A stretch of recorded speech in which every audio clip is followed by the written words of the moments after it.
don't. I'm dying. No.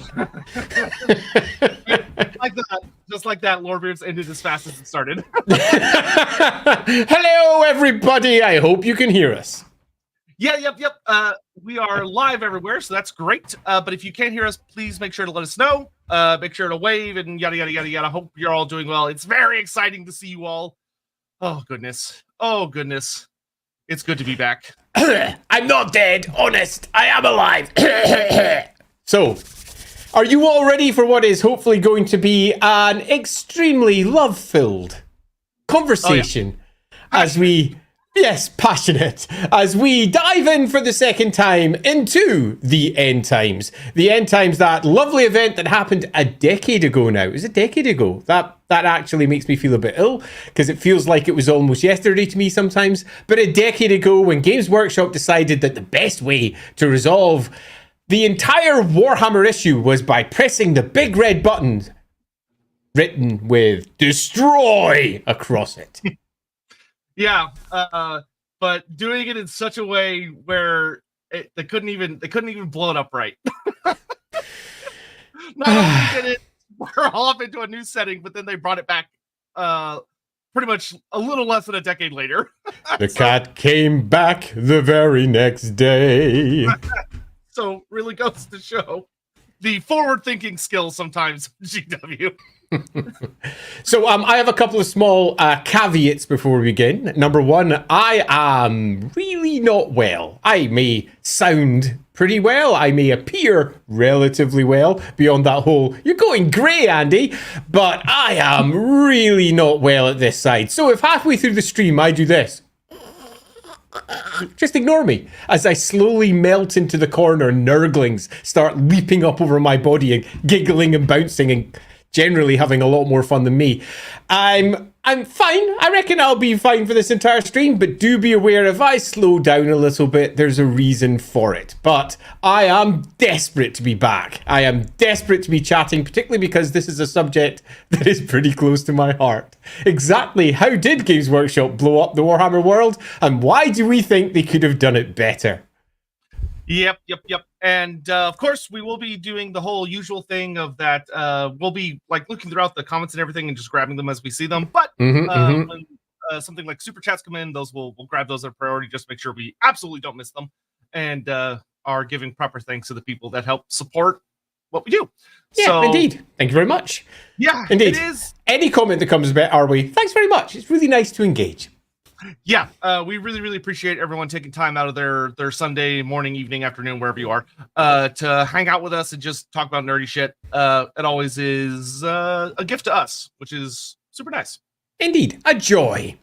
So, where do we start this time? Last time, we sort of meandered through the End Times and we focused to a degree in the first couple of books. So this time we'll probably have a focus in a slightly different part of the End Times. If you don't know, the End Times is spread across 5 core books, each of which had the rule book supplement along with it, and a bunch of novels as well. We're not really discussing the novels too much because they're whole stories in and of themselves, and some of those, they go places.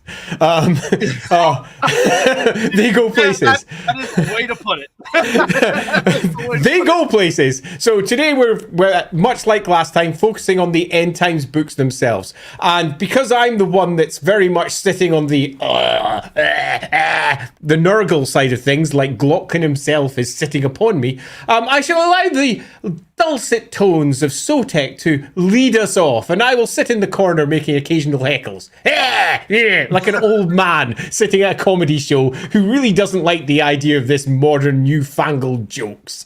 Yeah, the proper long beard in the audience. Well, I'm gonna go ahead and grab some of the super chats before we real hop into it. But it is lovely to see you all. Sean Schultz, did Andy get the blood kiss to get over Nurgle's gift? So, Andy, what is your recommendation to elude Nurgle's grasp when it arrives?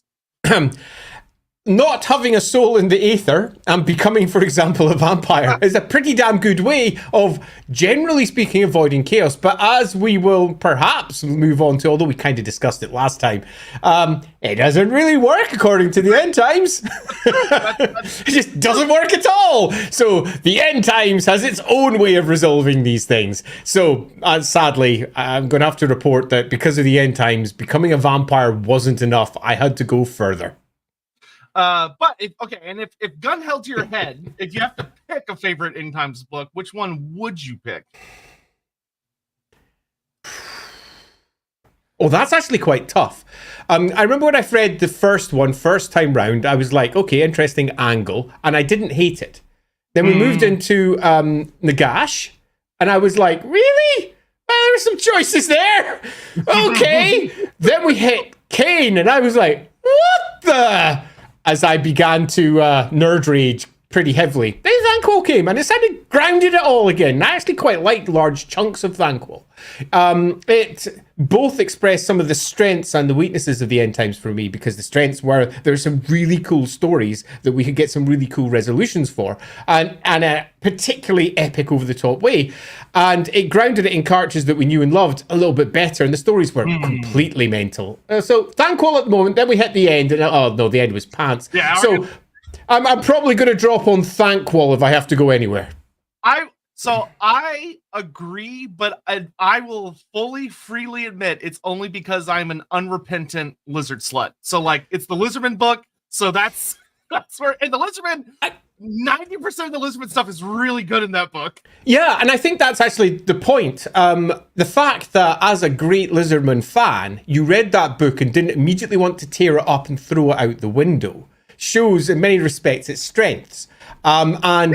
It was pretty good. I'll admit, though, by book 4, I was already pretty poisoned towards the entire project. So the fact that it was pretty good was surprising, and also, if anything, made it seem even better because of what had just come before.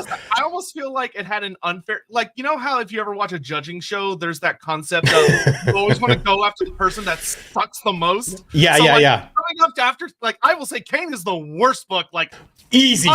Not even a contest. And that's not just because there has become over the course of time a general feeling that Andy really likes the elves. And as I've mentioned before in some of the previous podcasts, it's not so much like the elves, it's that they've got some really cool background, and a lot of the world's lore is sunk into it. In the same way, a lot of the world's lore is sunk into the Lizardmen. And it makes it a fascinating subject to plumb through. And I feel like that subject was horrifically maimed, stabbed multiple times again, not just to maim it, but to properly hurt it, and then just left standing there, completely having ruined many of the great stories that had come before it by concluding it in such a interesting way. So yeah, I agree. Kane before really did make Thanquol good. That will be a heavy discussion today. Yeah. Ricky's gotta praise the grandfather. No, we don't. That's heresy. No, we don't. we despair at the grandfather is what we do. Sir Panza, End Times 2, Nerd Rage Boogaloo. Yeah, it absolutely is. Also, listener Chris, thank you for renewing your sub to LAWhammer. Really appreciate that. You've been blessed by Nerdle right before your week off. Extended week off? Slight extension. Hopefully you're better by the time you would have been off. Otherwise, then it's just a waste. Joe, there, welcome back, Andy. We all know you won't stay quiet for long. I feel like that's true. I feel like that's a backhanded.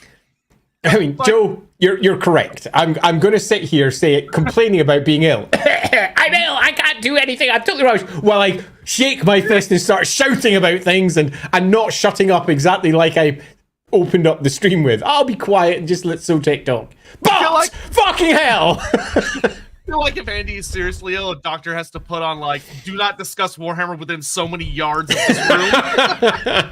He'll come back. Russ, glad to see you are well, Andy. And I followed up Papa Nurgle once more. I've been looking forward to this. 13. Yep. Games Workshop have wrong nuts. Time for a verbal reckoning. Happy anniversary, you guys rock. Well, thank you very much. Thank you very much. Massively appreciated. And also, it's the 10-year anniversary of the End Times. That's something we should all celebrate, right? We should celebrate that it hasn't bothered us or touched us in 9, 8. You know, it's one of the weirdest things about the End Times looking back is those books are relatively dense. A lot happens, and you go back and look, and the whole fucking thing took like a little less than a year for like all the books to come out, which is so fast. It really is. The turnaround for the books was really impressive. And admittedly, they weren't necessarily supported as well as they could have been with the miniatures that they were often discussing. But I remember at the time going, well, if this is what Games Workshop's going to be like as we press on with whatever's coming next, we are in for a golden era with whatever they're going to be doing with their fantasy side. And to a degree, Age of Sigmar came out of the boxes running, but look at the speed of the old world. Ooh. Yeah. They've definitely they definitely give off a vibe of they've somewhat overextended themselves in recent times, but they do. We'll see how that all plays out. Ricky, thank you again. Ricky, before y'all jump in, I have a Dawi question. I noticed in Total War, Belegar refers to himself as Grudgebearer. Is Grudgebearer an epithet for kings of royalty? Can any Dawi hold the title? What does it mean for Thorgrim versus Belegar? So what I would say to this is that Grudgebearer, as like, it is a term that Thorgrim really, really likes and got attached to him early on because of when he was in his youth. He had a really strong obsession with the concept of striking out all the books or all the grudges in the Damaskran, which from a dwarf perspective is almost kind of like someone walking into the room and saying, I want to invent faster than light travel. And everyone goes, oh, that's cute. Like, okay, that's, very admirable, adorable. But grudge bearing in and of itself is a pretty universal, I would say, term among a lot of dwarfs, where like, if you pick up like a Black Library book, there's a awesome Black Library book called Grudgebearer, and you may look at that and go, oh, it's about Thorgrim. No, it has literally nothing to do with him. It's just about dwarfs dealing with grudges. Yeah, Thorgrim's epithet is Grudgebearer. It's like his title. It's the thing that has been not just placed upon him, but he himself expresses. But that doesn't mean that he is the only one that does so. In the same way that, say, we take Volkmar the Grim. Volkmar Hindenstern, the Grand Theogenist of Sigmar, took the name the Grim because Sigmarites have got this thing where they take on a dwarven epithet or a dwarven last name, and they took on the Grim. But that doesn't mean he's the only grim person in Warhammer. He's far from the only grim person in Warhammer. Many would refer to themselves as grim, staunch supporters of X, Y, or Z. So it is a term that is particularly well known to dwarves, and their High King absolutely epitomizes that. So it doesn't really mean anything for Thorgrim, as in the fact that one of the other kings is using Grudgebearer every once in a while, because every one of the dwarves to a degree is a Grudgebearer. It's just a part of what it is to be a dwarf. So I wouldn't put any special association on it there. Yep, there you go. Watchdog had a chance to read the new Dwarf Guide thoughts. So I have read it, and I have not. I have been wanting to talk to Andy about it because it's a book. Okay. It has some really, really awesome stuff, and then it has some stuff that actually got me to get off my butt, look up how to report feedback to Cubicle 7, and send them a series of messages like, please fix this, please fix this, please fix this. There are some parts that are good. Generally, what I will say is that, so they brought back the guy that wrote the first dwarf book for first edition, which is great because you can see his influence and there's a lot of really interesting ideas. But there are also some parts of the books that are written from this is a person that has not read like the last 2 or 3 army books that got released, because they're just sort of making stuff up where they don't need to. And those parts kind of need to be fixed. And there's just kind of little errors and stuff. But I will say that's why I'm weirdly glad that Cubicle 7 does what they do nowadays, where they kind of, if you get early access to a book, you get just a PDF, and it is early access. It's going to have grammatical errors, it's going to have spelling errors, it's going to have errors, and they have a really simple feedback form that you can just send them stuff. So I've been utilizing that. But that being said, I think as a base, it doesn't need a ton of fixes, and it does do some really cool stuff, like the fact that they brought back kind of the concept of a rune priest, but they gave us 3 different versions, where there's like, oh, here's a priest that kind of focuses more on Grimnir and like warrior type stuff and Gazul and things like that. Here's a hearth priest that does more like Valea type stuff, and here's a smith priest that does more Grudni type stuff, and those are completely separate careers. Awesome, super cool, really fun. The engineering section, really fun. The runes section is really ugly looking, but the rules are fun. So it's coming along. I think the editor and Andy would be very upset looking at the book because it has problems in its design, but hopefully those will get smoothed out. All I'll say is I'm absolutely delighted as to who the author is, because I contacted him back in the day to hopefully lead to exactly this. And we picked him up to sort out some Karakazgara stuff. And we had quite a few conversations at that point, he and I, about exactly what could potentially come next. So I am delighted he wrote that. I'm obviously not delighted if there's lots of errors in it, because I that makes me want to cry, but hopefully they will be fixed. And if you read it, make sure you utilize those feedback things so that they are like, oh, people, and to their credit, they have fixed things that I have pointed out and other people I know have pointed out in the past. They're generally pretty good about it. The Blood Person, in my honest opinion, the worst part of the end times was the total dismissal of big chunks of the pre-established lore. Them making the lady into Lileath. We will discuss the Lileath thing because I really want to hammer in on some specific aspects of it. But we'll get there. Oh, I'm actually shivering with rage at this side. And he lives. Yep. Yes, that he does. Oh, that's enough to get the blood pumping. It's funny. End Times Kane already made me mad when I was younger, 10 years younger. But after getting to know Andy and learning a lot more about the Elven pantheon, because it's just not really talked about in later editions of Warhammer, they kind of just skim over it. But once you learn a lot of the established background, you go, oh, this is really bad. It wasn't just bad, it's horribly bad. And we're almost certain to get to that. It's egregious. It is terrible. I really dislike large chunks of it. Yep. Joe Miller. Yep. Imagine it's got a Horus Heresy style 50 plus books to cover the end times. Which is maybe, I mean, it's what it should have been in a better world. It should be Games Workshop going, oh, let's milk this thing for all it's worth and do like 5+ years of releases to build up to the end. That would have been nice. But I think in my world, if Warhammer wasn't doing well, and they were going to end it, I would have loved to have seen, as those conversations were first being had, rather than the conversations lasting for several months into years and then crunch, we're just doing it. When the first conversations were first being had, it would be really nice if the Warhammer got a final edition, the End Times edition, to effectively see, is this the end of the game? Warhammer 9th, for example. And that End Times edition could be, we're blowing the world up. And if it works really well, come the end, they somehow stave it off. So if it makes tons of money, they stave it off for the 10th edition where the world's still blowing up. They could have done it in a variety of different ways, but we could have had something like this and it would have been great. But again, that's not the business decision that Games Workshop were in a position to make at the time, because Warhammer just wasn't selling.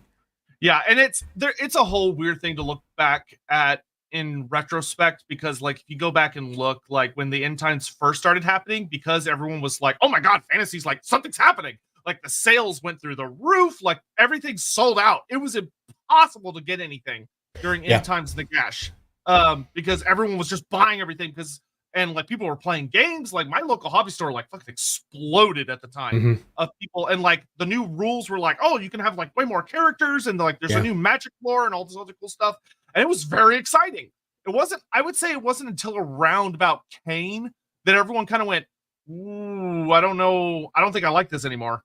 And like, it really started to, like, the bad, like, everyone started coming down from the high of like, oh, look, new toys. And all the rumors started coming out about, no, the game is literally ending and we're going to go to this new setting and a lot of the factions are going to get squatted. And like, that's when that really ugly side of it started to rear its head.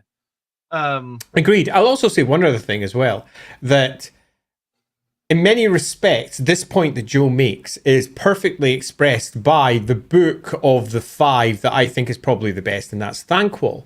In that Thankwall told primarily 3 relatively close stories.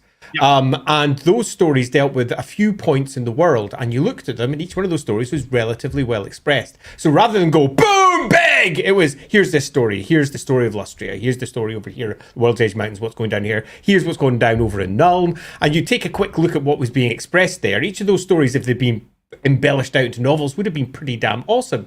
But also, it betrayed the big failing of their attempt, because the reason it was the best book was because of its focus. And if it had done its proper job, it would have been telling the story of the entire world with the Skaven. Because we don't really know what happens with, say, Clan Eshin over in the east. Exactly how does that get resolved? We don't get anything other than a orcs kill everything, Archaon does too, yay! It's really, really bad in terms of ending the whole Warhammer world.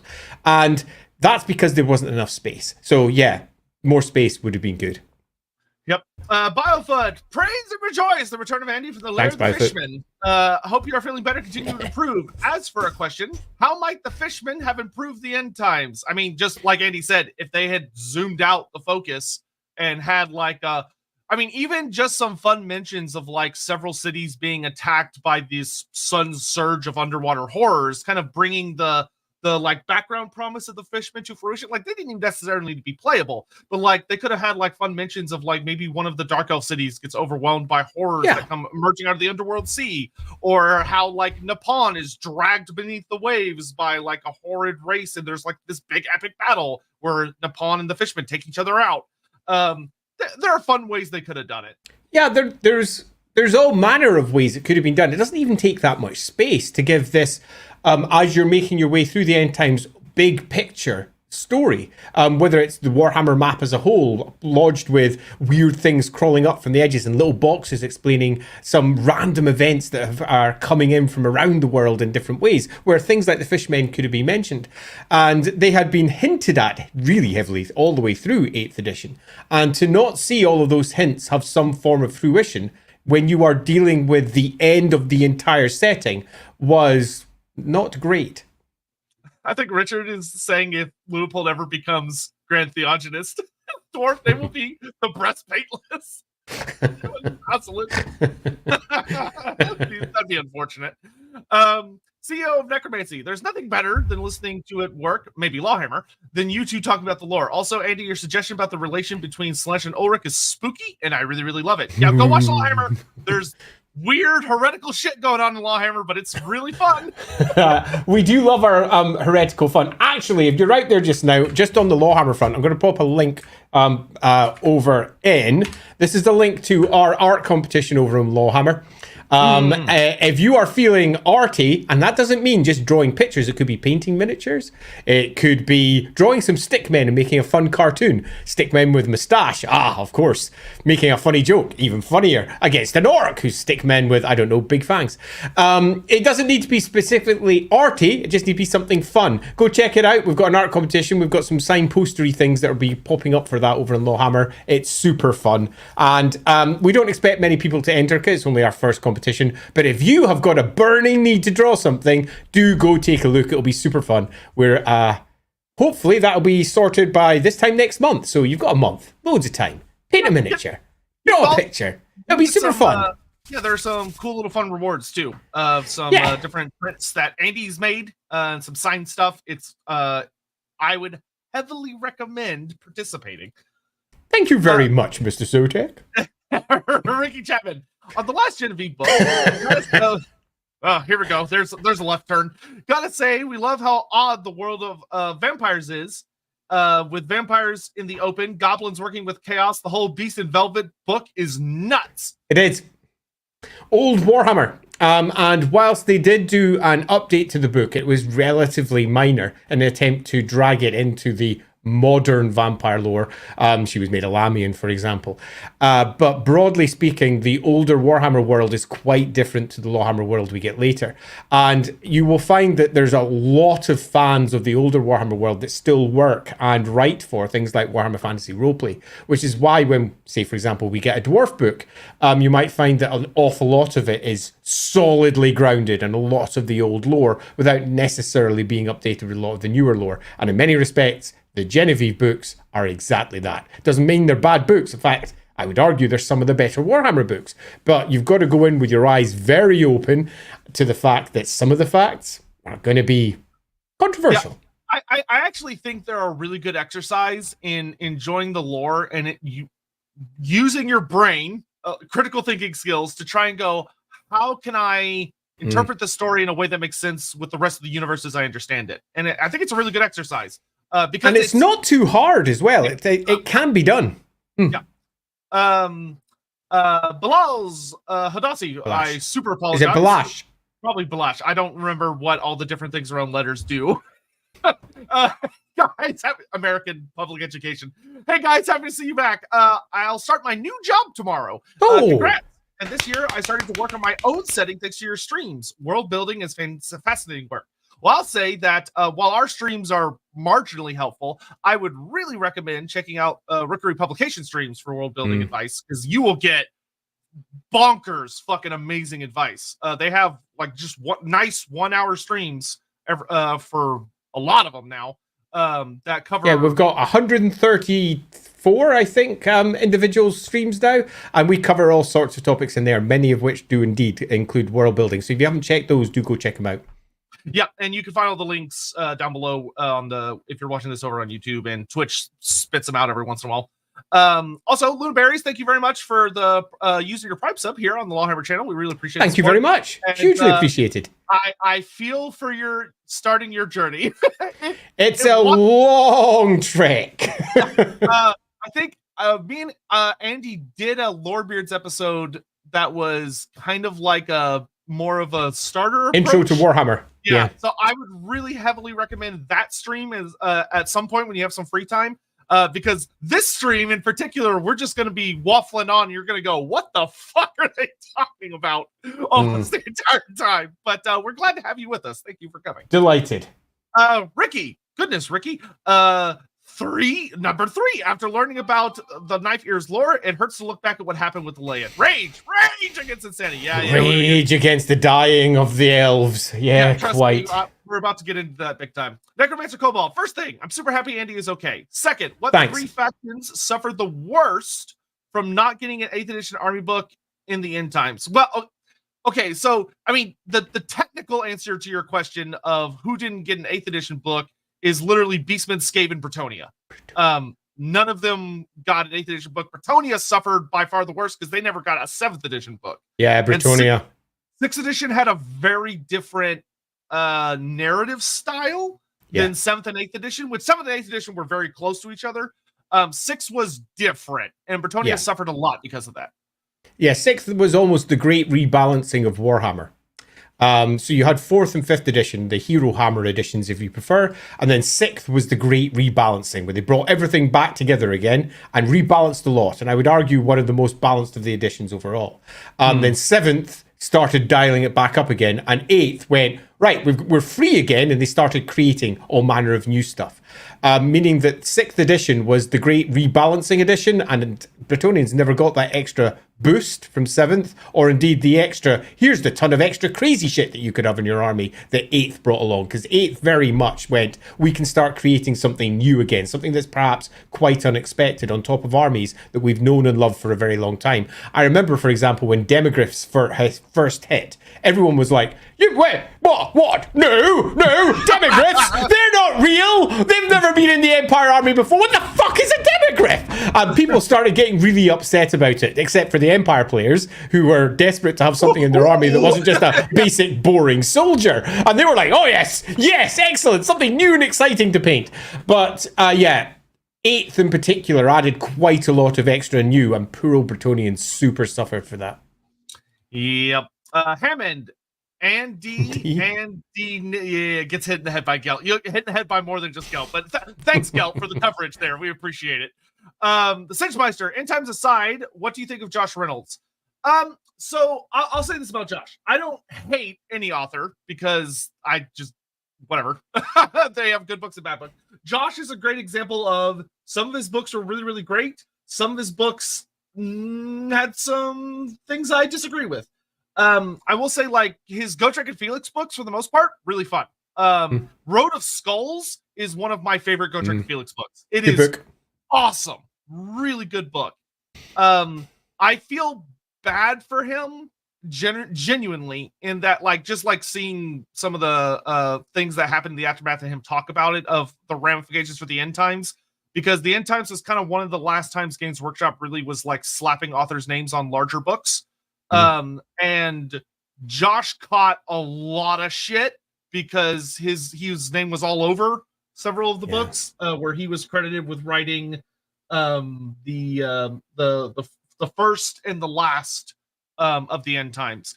But the thing that I disliked about his writing is that he was rather prone to what I would call personal insertions, especially during the end times, and during his like Masters of Death series, he did a lot as well, where he would basically like come up with an idea that he thought was really cool, and he would just throw it in there without thinking about what it would do to the wider setting. And it caused problems. Yeah. That's what it did. Loosely speaking, contradictions and things that no longer work when you look at the other stuff that exists just makes people like us cringe. That doesn't mean that the writing's bad. That doesn't mean we don't love the stories. That just means that we, as folks who are looking at the lore, can't help but go, I really wish it had been done differently in this instance, because that really does put some weird questions before us that we don't have proper answers for. Or they've repitched a bit of the background in a different way that means that it's just gone weird when you look at it in the wider ramification of what it means, particularly with the overall neck Aaron. There's lots of interesting changes that we might have preferred not to be there. Yeah, it's that thing of like, if I ever met him, I would take out my Gotrek and Felix Master of Skulls and I'd love to like chat with you about this, have you sign in, all this other stuff, and then I'd pull out Neferata and say, what happens? Why? I'm already exactly the Neckaran stuff. Yeah. Kevin, I know a German sound engineer. I know a Czech one too. Good to see you, Hammond. Andy got struck with the peekaboo virus. It's okay though. He got transferred to the ICU. I see you. Okay, that one almost made me laugh. You almost got me. Here he comes again. Knock knock. Who's there? Dishes. Dishes who? Dishes Sean Connery. Oh yeah, the classic. The classic. It's good to see you. And what time did Sean Connery go to Wimbledon? Turnish. Thanks, Hammond. I just want to bring up one comment from the Farseer there, because I remember thinking exactly the same thing. Let's see if I can catch it. This one.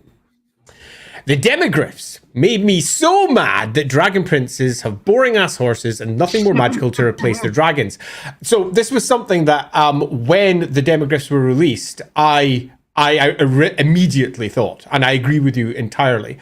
The realm of Ulthuan is this great magical realm that's filled with all manner of craziness. The dragons, the great sleepy dragons of old that were no longer able to pull out of their dragon caves, they weren't copy-pasting from Michael Moorcock, honest. So the dragon princes had decided instead to mount into the battlefield upon horses. And that was the coolest shit in the world all the way back in 4th edition. The first art done by Mark Gibbons for them is fucking amazing. Mark still owns that piece of art. I, every once in a while, make general, I'd really love to see the original, Mark, because holy shit, I love that piece of art, much like the original Swordmaster of Hoeth picture in front of the Great White Tower of Safri. Those original black and white pieces by Mark are gorgeous, and when the first Dragon Princes were released, they were super awesome. Just that idea of these fading elves no longer having the brilliance of what they once had. But then Warhammer got dialed up with each edition. And as it did so, the High Elves just got extra shit, where the idea that they wouldn't go to battle on something else other than horses looked a bit daft. And as time went on, increasingly looked more daft when you then get demigryphs. just wandering around, getting thrown about. So the greatest cavalry of the world, the Dragon Princes, really no longer were by quite some significant measure. And just left with a quick, Yep, Andy did mention Moorcock. Yep, I didn't need mention Michael Moorcock. I felt it had to be done. It's there was a whole bunch of that. What was interesting, 8th edition is like, I want to say that was the edition they brought out the new Dragon Prince minis, which were gorgeous plastic minis. Like, they were absolutely beautiful, but it was super funny seeing like, oh, the White Lions of Crace have like chariots pulled by fucking war lions. Yeah. And they're like, oh, look, there's a flying chariot pulled by a Swift Feather Rock and all this stuff. And then you're like, okay, like, this is all really cool, but like, what couldn't we have, like, I don't know, monstrous cavalry dragon princes maybe? And they were like, nope, you get new horses. Or at least some of them. And they could have even written it into the story, explaining how in Caledor there was a dearth of certain types of creatures, or their pride got in the way. Caledonians known for their pride, and how they didn't want to use, say, external creatures, or they didn't want to use one thing or another, whatever it might have been. Or perhaps there was a ruling from a previous prince who said, we will now ride horses. Something to justify it. Now, we all know Elven horses are better than the horses anywhere else in the world. Thanks, Movement 9 horses. Rocking. But rubbish. Yeah, basically. I will say, Necromancer Kobold, I think they would have done this, and I bet someone even brought it up in the office, and someone else went, well, Dark Elves already ride Cold Ones, so won't they just look like the same thing? And someone went, oh, yeah, I guess. Yeah. And that was probably where that conversation ended, knowing GW. Yeah, there definitely could have been something really cool there, but there wasn't. Watchdog, hi there. Last non-stream question for Andy, as I've already asked Sotek, and then we really do need to get on to the end times. I'm in an all Azray campaign in Athel-Loren. Do you have any tips/insights for someone playing a primarily Amber spell singer from Sithrall? I'm loving the way you think that I'm going to be able to provide you with tips for playing Total War. No, it's not Total War. No, I can provide tips because it's fantasy roleplay. This is my. Okay, I shall now retreat and realize that jumping around in my chair like a squig is probably a bad idea because I'm really not well at this end. But general tips. So I would first consider your mentality. This is my first general hint for anyone playing an elf, and that is, how are you different to everyone else who's at the table? What makes your elf different? Now, elves are, in general, very emotional. So what is your elf emotional about? What is your elf's passions? In the same way that if you're building a dwarf, you have to think about their grudges. What are they really upset about? When you're dealing with your elves, you have to think about your passions. What are they particularly emotional about? Now, you've already got there some details. An Amber spell singer from Scythrall. That's great. Start thinking about those and what really gets your elf going, and then get really obsessive about it in play. When your passion comes up, talk about it, get excited about it. Let everybody else know that you're not human because you respond to things differently to everybody else. Now, don't dominate play with that sort of bullshit because it will upset others. But if you've not reached the point where all the humans and non-elves are kind of rolling their eyes going, oh, they're going on about that thing that they're really passionate about again, holy shit, then I would suggest you probably could mention it at least one more time. Your goal here is to try and show how your elf is different. And that would be, because we can't sit here and talk about this, because we are, after all, going to be dealing with end time stuff. That would be my one core one. Think about your passions and how you would like to express those at the table, and how you can do so in not more than maybe 3 sentences. So that whenever you bring your passion up, you don't dominate, say, 15 or 20 minutes worth of play. Instead, you make it clear that you've got the passion, you nail it home, and then you back off, allowing other people to also engage with the ongoing plot. There you go. Ricky, again, thank you. Oh, thanks, Ricky. Ricky is just... That's so super appreciated. It's just really nice when you've been away ill and you come back and everyone's like, oh, here, thanks. Oh, you're the best. Thanks, Ricky. Is there any meta mistranslations from Warhammer languages to our languages as the reader? Some cultures do not have shared words. It must be approximated. In a meta sense, is there that between the Warhammer world and us? That's a super interesting question. So this is a question that comes up quite a lot with Tolkien. And Tolkien particularly address this. So, for example, he got rather upset with a Swedish translation of The Hobbit and exactly how they translated all of the names, translated all of the local differences that he'd written in, which had been built on his conceit that he had received text and translated them into English. So Tolkien said, this is how you should translate all of these words, because in The Lord of the Rings, it's not Baggins. His name's not Baggins. That's the translation into English. The original name in Lord of the Rings, over in Middle-earth, is something different in their local language. So that brings up a question here for Warhammer. If we are dealing with, for example, elves who are speaking Eltharine, or dwarves, or indeed any of the other species who are speaking their languages, how often are words just translated ones? Do we have weird approximations? And the answer is, in general, all over the place, yes. This is a thing. And in a meta sense, is there differences between the words that we read and what would actually be happening in the Warhammer world? Absolutely. And I'm going to use an example that I gave earlier to show how this can happen. Volkmar the Grim.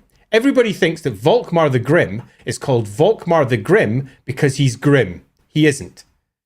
Go check up what the dwarf word grim means, because that is why he's called the Grim. It's not because of the English word grim. It's because he's taken the dwarf word and used it as an epithet. Now, originally, when it was first written, it was an English word.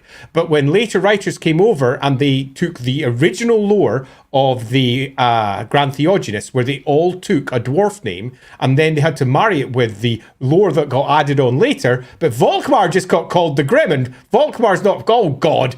So the lore got reassessed, and the Grim, his epithet, was then tied back to the dwarf language. So yeah, this is a fun thing about translations. I really love it. This could be an entire stream by itself, because there's loads of examples of this throughout the Warhammer world. Literally anything to do with the lizardmen. Anything. Bok. Yeah. Bren, if you had the chance to rewrite one character in the end times, who would it be and what would you do with them? I would say Malagor. Lileath. Did nothing as an icon of the ruin of men and gods. I'm not saying I've got an answer, but Lileath. Yeah, I would say if my goal was to try and fix as much of the end times as possible, I would agree with Andy, and it would be Lileath. Because it has such a fallout on everything else. Yeah. If it was like, no, you have to pick someone more personal and less overall dramatic, I would probably throw a shot in the dark and say someone like Grease's Goldtooth or Scrag, to give the ogres more of a actual role in the story, because they just don't show up. Yeah, and I broadly agree. I mean, there's all manner of characters that we could pick up, any of the Cathayan characters, for example, where we could just go, it would be really nice if we had details about those. There's lots of story beats that happen throughout the end times that I didn't particularly like, so I could choose a character that was attached to one of those story beats, and through the rewrite that story beat. Karl Franz would be a fine example of somebody that I could play in a different way, or Emanuel von Leibowitz, somebody who was, as is often the case with her, somewhat done a dirty while simultaneously sort of given a position. It was weird.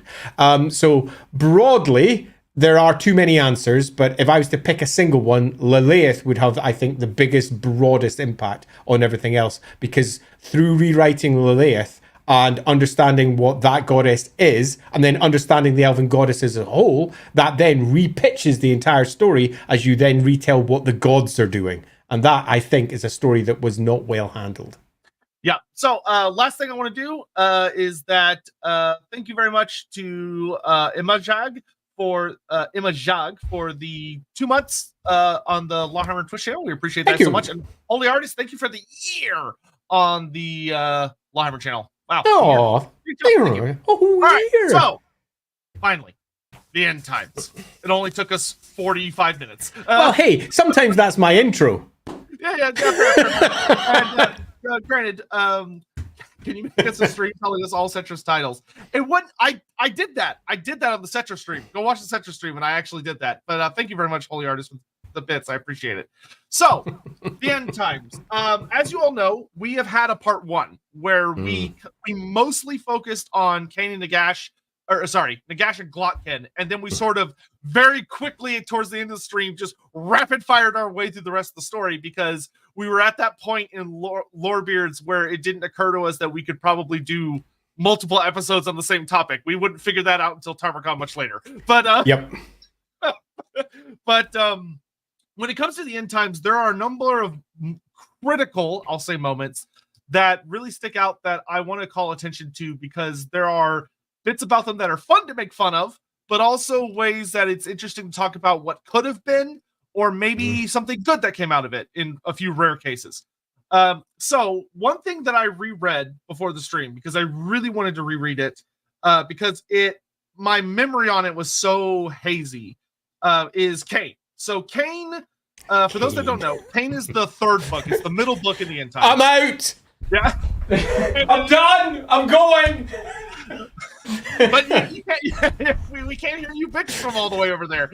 But it is notoriously the worst book in the series. It focuses purely on the elves, and it's not. It doesn't even really do a great job of focusing on the elves per se. It's mostly about Ulthuan. It very much hand waves the invasion of Nagaroth, and it also very much hand waves what's going on in Athel Loren, and just focuses on the Ulthuani conflict. And basically, the book's goal is to say, how can I take 3 different groups of elves and try and tie up their story in a way that brings them back into being one faction, is what the book kind of sets out to do.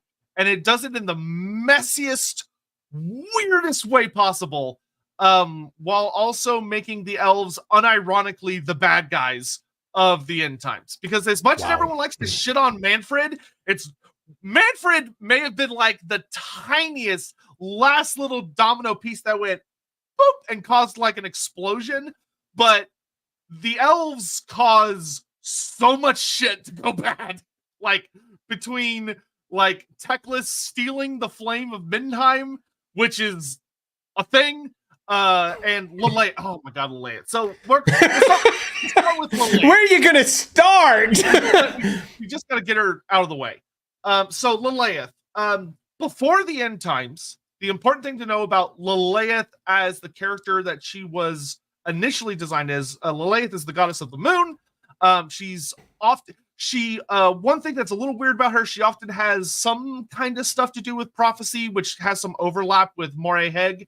But they are kind of that triumvirate of like the crone, the maiden, and the mother. Yeah, she's part of that magical triumvirate, and each one, it's a classic triumvirate in that it is uplifted directly from real world mythology, maiden, mother, and crone. And for those of you who've been watching certain Disney shows of late, you'll have seen that one pop up more than once. It was Agatha all along, and the pickup of Lileath there as the maiden, the young, inexperienced, youngest in the pantheon, the maiden figure of that part of the lore, and also a figure, and this is one that it's really easy to forget, that walked the world back during the first time, and walked the world beside characters, some of whom are still alive. So we know who Lileath is.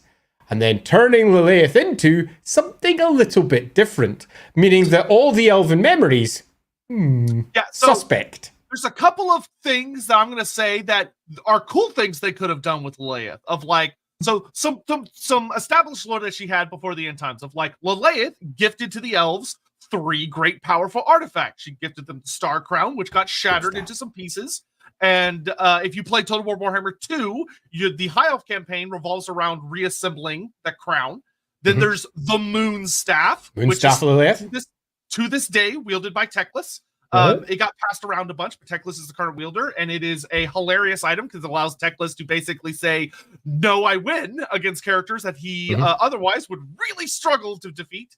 And then there was the Sun Amulet, which it mentions was lost at sea by the son of one of the Phoenix Kings, who takes it on an adventure and then he dies, and it made the king look really bad. So you have those really cool, powerful artifacts. She also is credited with having met a Lithanar and gifted him the Moon Bow, which is a really powerful artifact.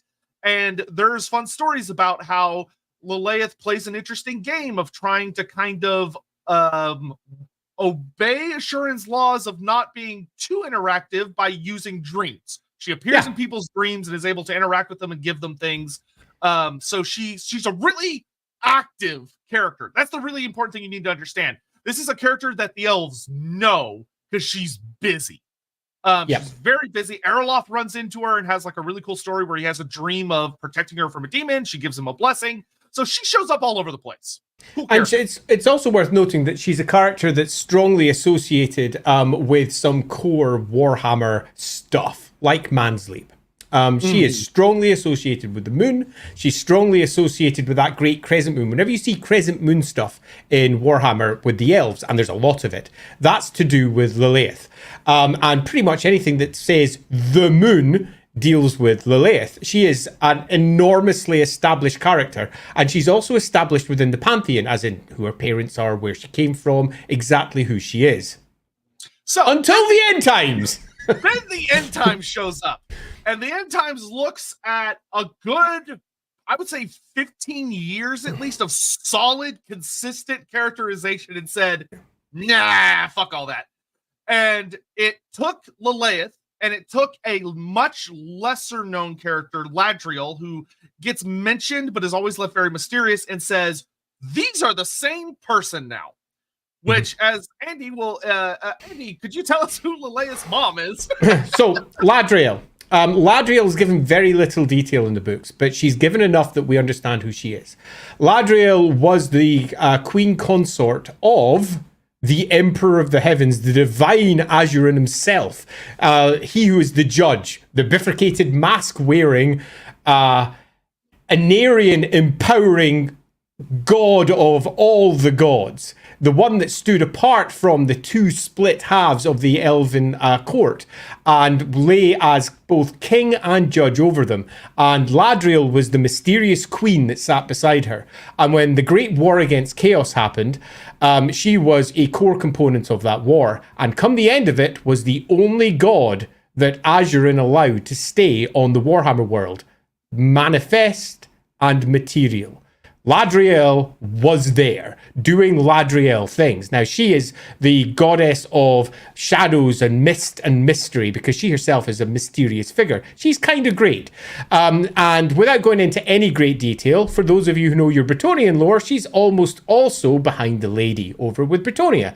It was set up as a whole story, relatively obviously, for those who delve deep into the lore, particularly for those of you who were kicking around during the 6th and the 7th editions, because that was, well, the 5th and the 6th, because that's when it became quite clear that the primary, let's say, emissaries of the lady were also Elven associated. Now, that doesn't mean that that Athel Loren was in any way associated with the lady, which is a common misconception. Ladriel was.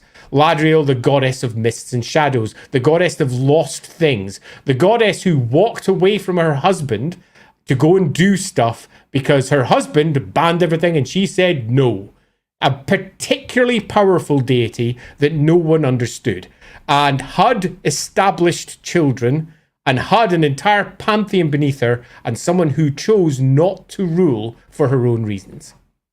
Yeah, so this leads to the end time saying, yeah, no, all of that is just a game of 4D chess. But here's the thing you need to understand about why the end times really bunks it up, is that the end times does not, it very explicitly says that Ladriel is not real.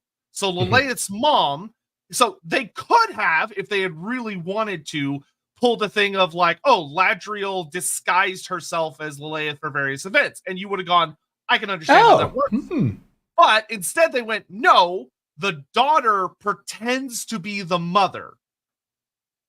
Okay. And despite the fact that the elves encounter Lileath a lot, Ladriel to them is a mystery. Is someone, when they encounter, they go, who is this? I don't know what this is. To the point where 8th edition, which was written by the same person that would go on to write the Kane goofiness, has this Lileath disguised as Ladriel, disguised as the Lady of the Lake, gets in a full-on god fight argument with Ariel, who is Aisha, and knows what Aisha knows, and would recognize her, and just doesn't. And it's there's a lot of convenient, weird things happening here. especially because, once again, Ladriel is active in Athelloren. She is the patron of Erloth and is showing up very close to and interacting with the Lord of the Glade where Ariel and Orion hold court, and their godly power is present. We have taken ourselves an inexperienced, young, very interested goddess, Ladriel. This is how she is known. She is the maiden. She is often perceived as literally a maiden. She is someone Lileath, not Ladriel. Ladriel, sorry, Lileath. Lileath. I'm getting my L's mixed up there. Thanks for, as I said, I'm ill. Expect mistakes.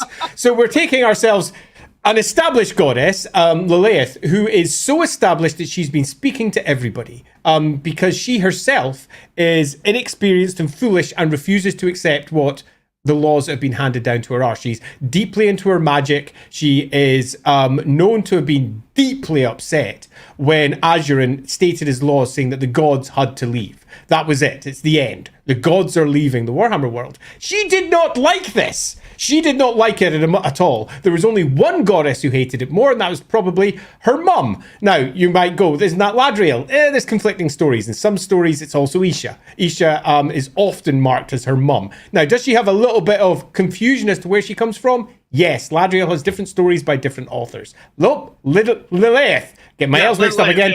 Different stories here, where Lileath is sometimes said to be the daughter of Ladriel. In other places, she's said to be the daughter of Isha. But she's young, inexperienced, and angry.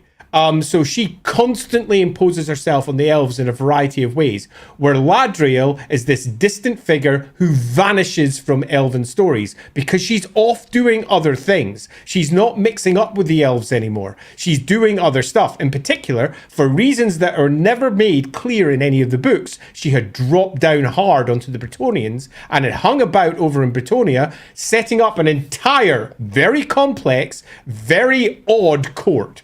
And exactly why that was the case would have been super fascinating to dive into. It would have been a super cool story. Ladriel is a known entity to the elves, as is Lileath, because they had both been walking the Warhammer world, not just in their myths, but in their living memory. Because there are elves who are that old who encountered them both during the last wars against Chaos. Yep. And so keeping that in mind, and keeping in mind that we get the tragedy of we don't get to see an examination of why Ladriel created Bretonnia and back to the Bretonnians, which could have been a fascinating story of why is this elf god honestly investing more into humans than she is into elves, by some points of view that you can have. So this isn't what the end of what Lileath does. Lileath also goes on to do the following things. Keep in mind that this is supposed to be like the main... Lileath is portrayed in the end times as essentially like the real shaker and mover of the end times. Like next to Archaon, she is the agent of the end times. She is the one that sets so much shit into motion. She's the one that makes sure Nagash comes back to life by waylaying all the people that are trying to stop his resurrection. She's the one that makes sure a lot of characters die. She's the one that takes out Ariel to get rid of the Wood Elves having the Queen of the Wood. She's the one that makes sure Lewin Leoncoeur goes down. She's the one that makes sure that Middenheim falls because she sends Teclis there to get the flame of Ulrich and steal it so that Middenheim doesn't have the flame of Ulrich, so demons can just manifest freely in the city, and the Skaven are able to boil up from underneath, so she dooms the city of Middenheim, which ends up, fun fact, causing the end of the world, because that's where the doomsday thing ends up being. She also is responsible for basically stripping... this whole thing I'm going to get into in a little bit, where she sends Erloth and this other character into the realm of chaos to sneak into Nurgle's mansion to free the Pox Fulcrum, which is a whole fucking thing. And she's also responsible for, because she feels bad, reveals who she is to a Bretonnian knight without realizing that Be'lakor is right there. So Be'lakor goes, "Oh, cool," and like attacks her and ends up. And because she revealed that to the Bretonnians go, "Oh, well, deuces. Fuck you for manipulating us," because her excuse to them is, terrible, where she goes, "Oh, well, I just made a religion so you guys could be a meat shield for Athelloren. Like, why are you mad at me?" And they're like, "All right, fuck you." So they leave and refuse to help save the world. So they're gone. So Be'lakor finds out, which means the Dark Gods find out, which causes a whole set of ramifications. Yeah, the motivations for Lileath there are super weak. She convinces. Here's a big one. She convinces Teclis to deliberately let Tyrion's daughter, Tyrion and Alario's daughter, be kidnapped by Manfred so that she could be sacrificed to Nagash. So it's broken. Yeah, is deliberately responsible and knows. Remember, she's a goddess of prophecy in the book. She knows pretty much everything that's going to happen. She knows what the consequences of her actions are. She doesn't not know what's going to happen. And that particularly bugs me because Morai Heg is the goddess of prophecy. Yeah, and there's the one that knows everything. Lileath being given all of this bizarre powers that belong to other goddesses to try and simplify the story and just drop it down into a quick, it was Lileath all along, is just weak sauce because there are other sources all of that should have and could have come from, and it wouldn't have been a harder story to tell in truth. Yep, Lileath is also the one who convinces the Empire gods to show up for a punch-up with Nurgle, where the literal god Tal teams up with the literal gods of Lileath, who is disguised as the Lady of the Lake for this fight, Shalia, and one other god. And then Tal literally, not metaphorically, literally has a fist fight with Nurgle and beats him and kicks Nurgle out of the Empire for reasons. She also is the one that leads to Tyrion falling to Cain, going completely mad. And she also convinces Teclis to undo the vortex and tells him he needs to make Malekith the Eternity King to make sure him and Alario get hitched, which means Tyrion needs to die, which is why Tyrion needs to become the Avatar of Cain. And this sinks and destroys all of Ulthuan, unifying all of the elves in Athelloren by basically brutally murdering them everywhere else. And Lileath goes, "I did a good job." And then when all the shit, all the just terrible, stupid shit she's done throughout these books finally comes down on her head, instead of being useful, fighting, she goes to Teclis and goes, "Ooh, I messed up. Can you kill me? Like, I need you, Teclis, my most faithful servant, to murder me and use my blood to power a ritual to summon all of the incarnates on top of Middenheim with no preparation and no warning, and hope that we can ambush Archaon hard enough to beat him and save what's left of the world." Yeah, that is Lileath in the end times. So, beyond the fact that they messed up the gods of the elves in a variety of interesting ways, which is a personal peeve of mine rather than necessarily a narrative peeve. It could have been written in a fashion that was fun. For example, it could have been Tzeentch. All of that could have been Tzeentch. Would have worked perfectly. Breaking down. If Lileath, throughout the course of it, had actually at the end been outed as Tzeentch, it would have been fucking perfect. All of the stupidity that Lileath lets out would have been great, but no, it is quite clearly Lileath, a goddess who is doing a host of things with zero sense for her motivations that are basically orchestrating the end of the world. Her great prophecies that she apparently can see are a nonsense. She pretty much is responsible for the end times as we understand them if you take the character steps and beats that she takes at face value. It's daft. It's weird. Oh yes, go for it.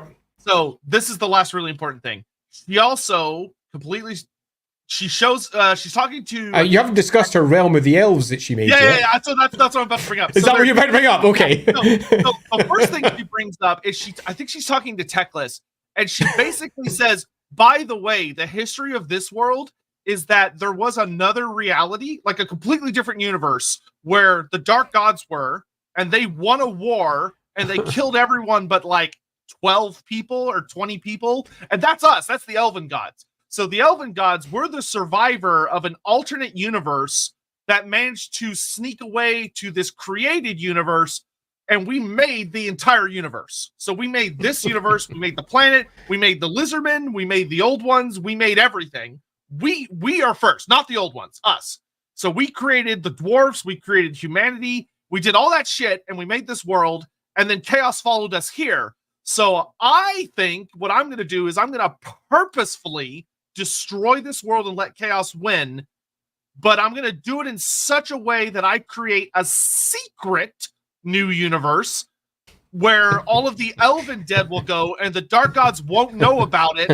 And my plan is great. Awesome. And then she reveals Where the fuck is Aerith Kael in all of this? Yeah, she openly reveals that once again in a glade in Athalorn in front of a human, and Be'lakor is right there and goes, "Oh, bet." And the whole thing's crazy. Yeah, and this is presented as fact, and is not just massively contradictory of previous lore. It is quite literally, to use a LAWhammer term, the biggest piece of elf bullshit we've ever heard. The gods, this single god claiming that she is basically the great creator. She is everything. And she's an idiot. The choices that she makes are ridiculous. The see-through of how it all pans out once you see the consequences of her actions are crazy. And then she really stupidly just kills herself for a completely pointless outcome. The whole thing is just extremely ill-conceived. And the more I look at it, and every time I read it, I just shake my head with this was supposed to be the great moment of, this is what Warhammer is. And it comes across as, whoever wrote this hasn't read all of Warhammer. Yeah, also, she has a playable profile in Book 5, Archaon. There's a scenario where you get Lileath as an actual playable character, and she is so fucking weak. Like, her profile is terrible. She's like a level 4 Archmage with like a neat magic item, but she is so lame. Yeah, she is. So lame. Yeah. The whole thing... Oh. No, go ahead and finish your thought. No, go. Archer Warlock, hello, you two bearded devils. Just ordered the first omnibus for Go Check and Felix. No website to get the second omnibus where it doesn't cost $100+. So, okay, if you're... Amazon. I'll say this. Generally shop around. If you could find like a used bookstore or an older bookstore, they often will have copies of a lot of Black Library books that for really, really cheap. Also, if you like audio books, you can get pretty much the entirety of the Go Trek and Felix series is on audio, whatever that website is now. The really famous audiobook website. Audible, yeah. Almost all of Go Trek and Felix is on there now. So you can listen to it if that's your preference. And you can pick up the digital books as well. If you're quite happy reading them digitally, because it's massively cheap by comparison. Yeah, very, very cheap for the digital books. If you want the actual physical books, just be aware they're kind of more like collector's items as opposed to typical books. So they could be a bit more expensive. Games Workshop, that being said, does do re-releases every once in a blue moon because they like to make money by not having to do anything. So they usually slap some classic old artwork on the cover and paint the rest of it black and go, look, a new book. So hopefully that can help you out. So I'm going to quickly finish on my point regarding cosmology of the Warhammer world. The answer that's presented in the End Times by book three, regarding basically the Lileath is at the core of, and the Elven gods, the creation of everything. And Lileath and the Elven myths are basically all lies. That's all fine. I don't have issues with that. I don't have issues with Lileath being centered in that fashion. What I have is with it being true. That's the big problem. Because when you look at it as true, it contradicts so much established lore, much of which is established by characters who saw it firsthand, who know it firsthand. And it makes no sense of it. It is a nonsense in comparison to what the lore says elsewhere. You're just left with going, so that entire Elven project is basically Lileath. That's where it all gets summed down to. This relatively unimportant maiden god who's suddenly given the power of all the gods, yet somehow is really weak and really stupid and is responsible for blowing up the entire Warhammer world because of her really foolish choices. Now, if she had been tricked, if they'd taken the character of Lileath, who was the maiden, the inexperienced, the ingenue, this inexperienced goddess, and if she'd been tricked by, say, Tzeentch into doing all of this in her desperation to save her favoured children, the elves, that would have all made sense. If they had done almost any other story that had all of those components, it would have made more sense. But instead they said, this is fact. This is what it is. And you were just left going, really? Yeah, the thing I remember, the thing I was so angry about when I initially read it was that it is like, not only was it massively contradictory, but Lileath was presented as like, this is just pure fact. And I kept expecting in book 5, it would be revealed that like she looked into the future and because of what she saw, she went like completely mad or or whatever. And that just doesn't happen. Like she is treated as objectively correct about the vast majority of the stuff she talks about. It's just when she goofs in front of Be'lakor, she loses sight of this a haven, which is what she calls the realm that will become a piece of Age of Sigmar later. She loses sight of it, and the second she loses sight of it, she goes, "Oh, the Dark Gods found it. Everything I did was in vain. None of this matters. I'm gonna kill myself now. All right, bye." Why? You're this eternal entity, and you're like, yeah, time to die. So if I was to sum this all up, and I'll do so with an analogy. Imagine that you were in a Final Destination moment. If you've watched the movie Final Destination, and if you haven't, I can sum it up really quickly. You know a car crash is coming, a massive car crash. You've seen the whole thing, this mighty, massive car crash, and you're like, what am I going to do to stop it? This is what Lileath did. Everybody, get in the car. I want everyone in cars now. Right, and what I'm going to do is I'm going to get my favorite person, who, by the way, is the High Priest of Hoeth, if you want to call priests for elves, because he's literally the Loremaster of Hoeth, Teclis. But no, he's actually the favoured one of Lileath, which, I mean, he is carrying the Moonstaff of Lileath. It's a weak link, but let's go with that. I want him to drive the car, and I want him to drive right to where I know the car crash is. Right, so Teclis, go drive towards that car crash. Okay, I'm driving towards it. Oh, no, look, the car that's meant to hit you, it's driving off. No, swerve towards the car. Swerve towards that car over there. Just swerve towards that big lorry. That's it, straight towards the lorry. And as it gets closer and closer, she goes, oh, wait a minute. I think I've caused a car crash.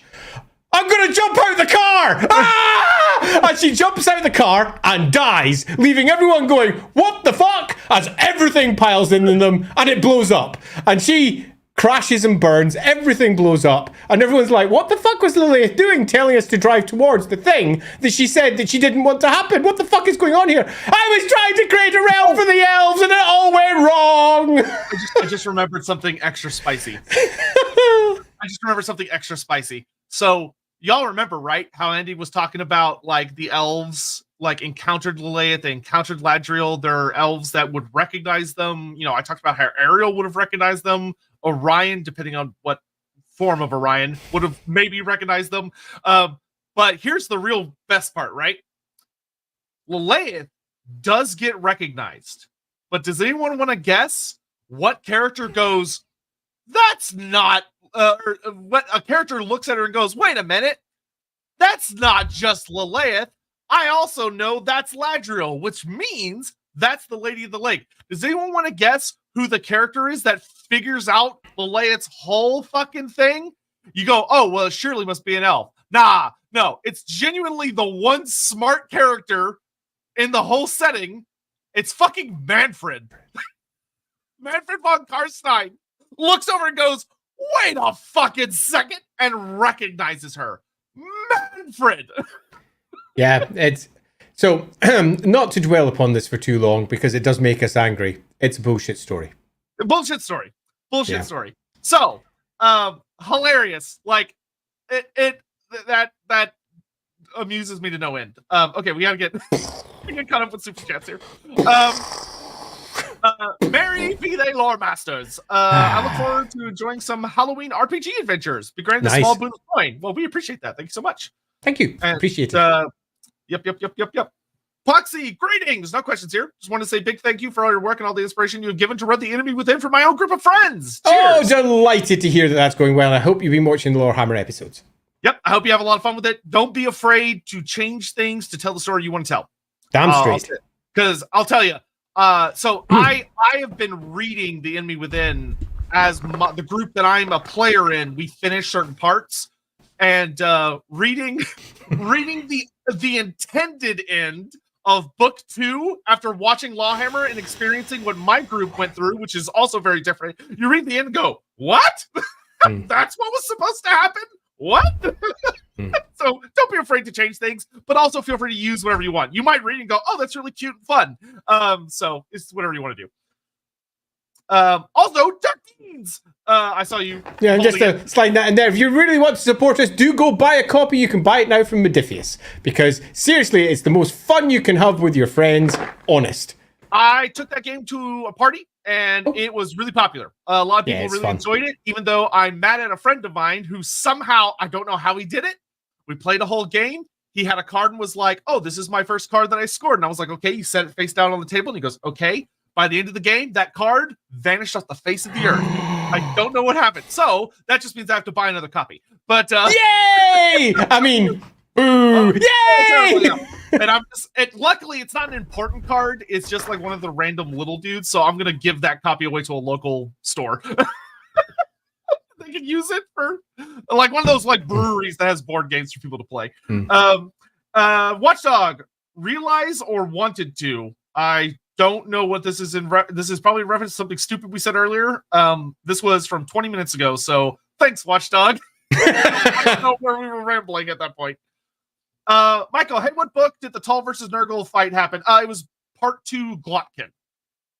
So wait, was it part? Yes, I believe it was part 2. Because it's the scene where the I want to say it happens after the Bretonnians show up in like the big epic Rohirrim charge, which is my favorite part of that book, where the Bretonnians show up at the fall of Altdorf and they have the big old fight with the Nurgle army as everyone's fighting also inside the city, and that's actually a really good scene. It's the Glotkin book. Yeah. It's somewhere in the Glotkin book. Thank you. Ricky, again, good lord, Ricky, I hope you're taking care of yourself too. So basically, Leia told Teclis the Elven gods was Age of Sigmar before Age of Sigmar was cool. Yeah, kind of. Yeah, and you can almost see the early storytelling for Age of Sigmar and the choices that were made with Lileath. And as I've said, I don't think it was a bad set of choices. I just think they were expressed poorly. Necromancer Cobalt, not to mention that Lileath forever ruined the meta perception of Bretonnia as being idiots tricked by elves instead of people helped by an elf god. It fucked up any like potential good story of Bretonnia because it genuinely makes Bretonnia look stupid. Wow, they got hoodwinked and they are fucking morons. Particularly given as well that the book makes it clear that they're not elven gods. The book makes it clear they're just fucking huge gods that made this entire thing. They are gods. So having a god be your god is not in any way being tricked, except, they were somehow tricked by the elves. The whole thing's just bullshit.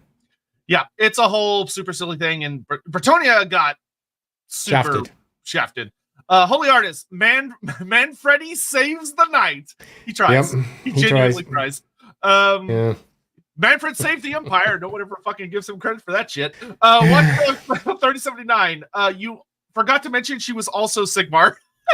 Luckily, she wasn't, though. That is another stupid thing that we'll talk about. But okay, the next thing I want to talk about, because I'm just going to be hitting my favorite highlights for today. One thing that happens in the end times that in and of itself is not bad. There were good ways it was done. An example I will give to start with is End Times Thankful, where 40K makes some cameo appearances in the End Times. 2 of them make me very upset. One of them was hilarious and very well done. The really good one, we'll start with a positive, then we'll go to a negative. The good one is that in End Times Thankful, the Skaven managed to have a pretty successful attack on the lizardman city of Slunhapek, the city of Mist. And when they're in there, some of the Skaven get into like a vault where there's Old One tech, and they find a like cross universal device, like an interdimensional communications device.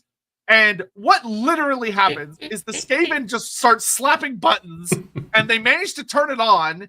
And they basically prank call the Eldar from Warhammer 40,000. Because it specifically mentions that what picks up on the other line is another race that does not speak the language, any of the languages the Skaven understand, but they sound distinctly Elven. And the Skaven are so freaked out by the fact that something vaguely Elven picked up the phone that all of the Skaven pull out their guns and start shooting the transdimensional device until it stops working. They just pull out their guns and just start blowing away because it freaks them out, which is great. That's awesome. That's a fun way to have a cameo for 40k in the story. And for those who don't know, the Thanquol book details the entire, let's say, destruction of Lustria, where the Skaven are largely responsible for washing over Lustria, Clan Pestilence in particular, led by Lord Skrulk, although it doesn't go entirely their way. And it's got one giant subplot at the back with good old Morsleep, the Warp Moon getting pulled down. Yeah, and Thanquol does a really fun job of that. So it's basically 6 chapters, and the first 2 chapters are the Skaven try to take over Lustria, and the Skaven try to take over the Dwarf Realms, but more specifically Carrick 8 Peaks, and basically the Skaven lose. They lose both wars. And then the third part is a rather exclusive moment that features the Skaven attacking, or no, it's actually, so they lose the first 2 parts, and then Thanquol summons Screech Vermin King, and Vermin Lords start popping up everywhere, and then you get the remaining parts where Kadak Kadrin gets attacked, and the Skaven win.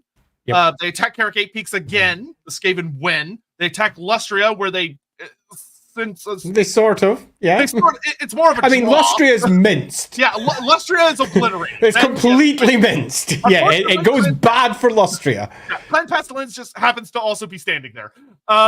And then they attack Mindenheim, which they win. And part 3 was the attack of Nuln. Nuln. Thanquol wins. Which is fine. Great. Right, and just as a small fan, for those fans out there that really love the joyous additions that were made by good old, what's his face? Suddenly, the name, I'm going to get a lot of this today. My brain's Swiss cheese. We did a big stream about them.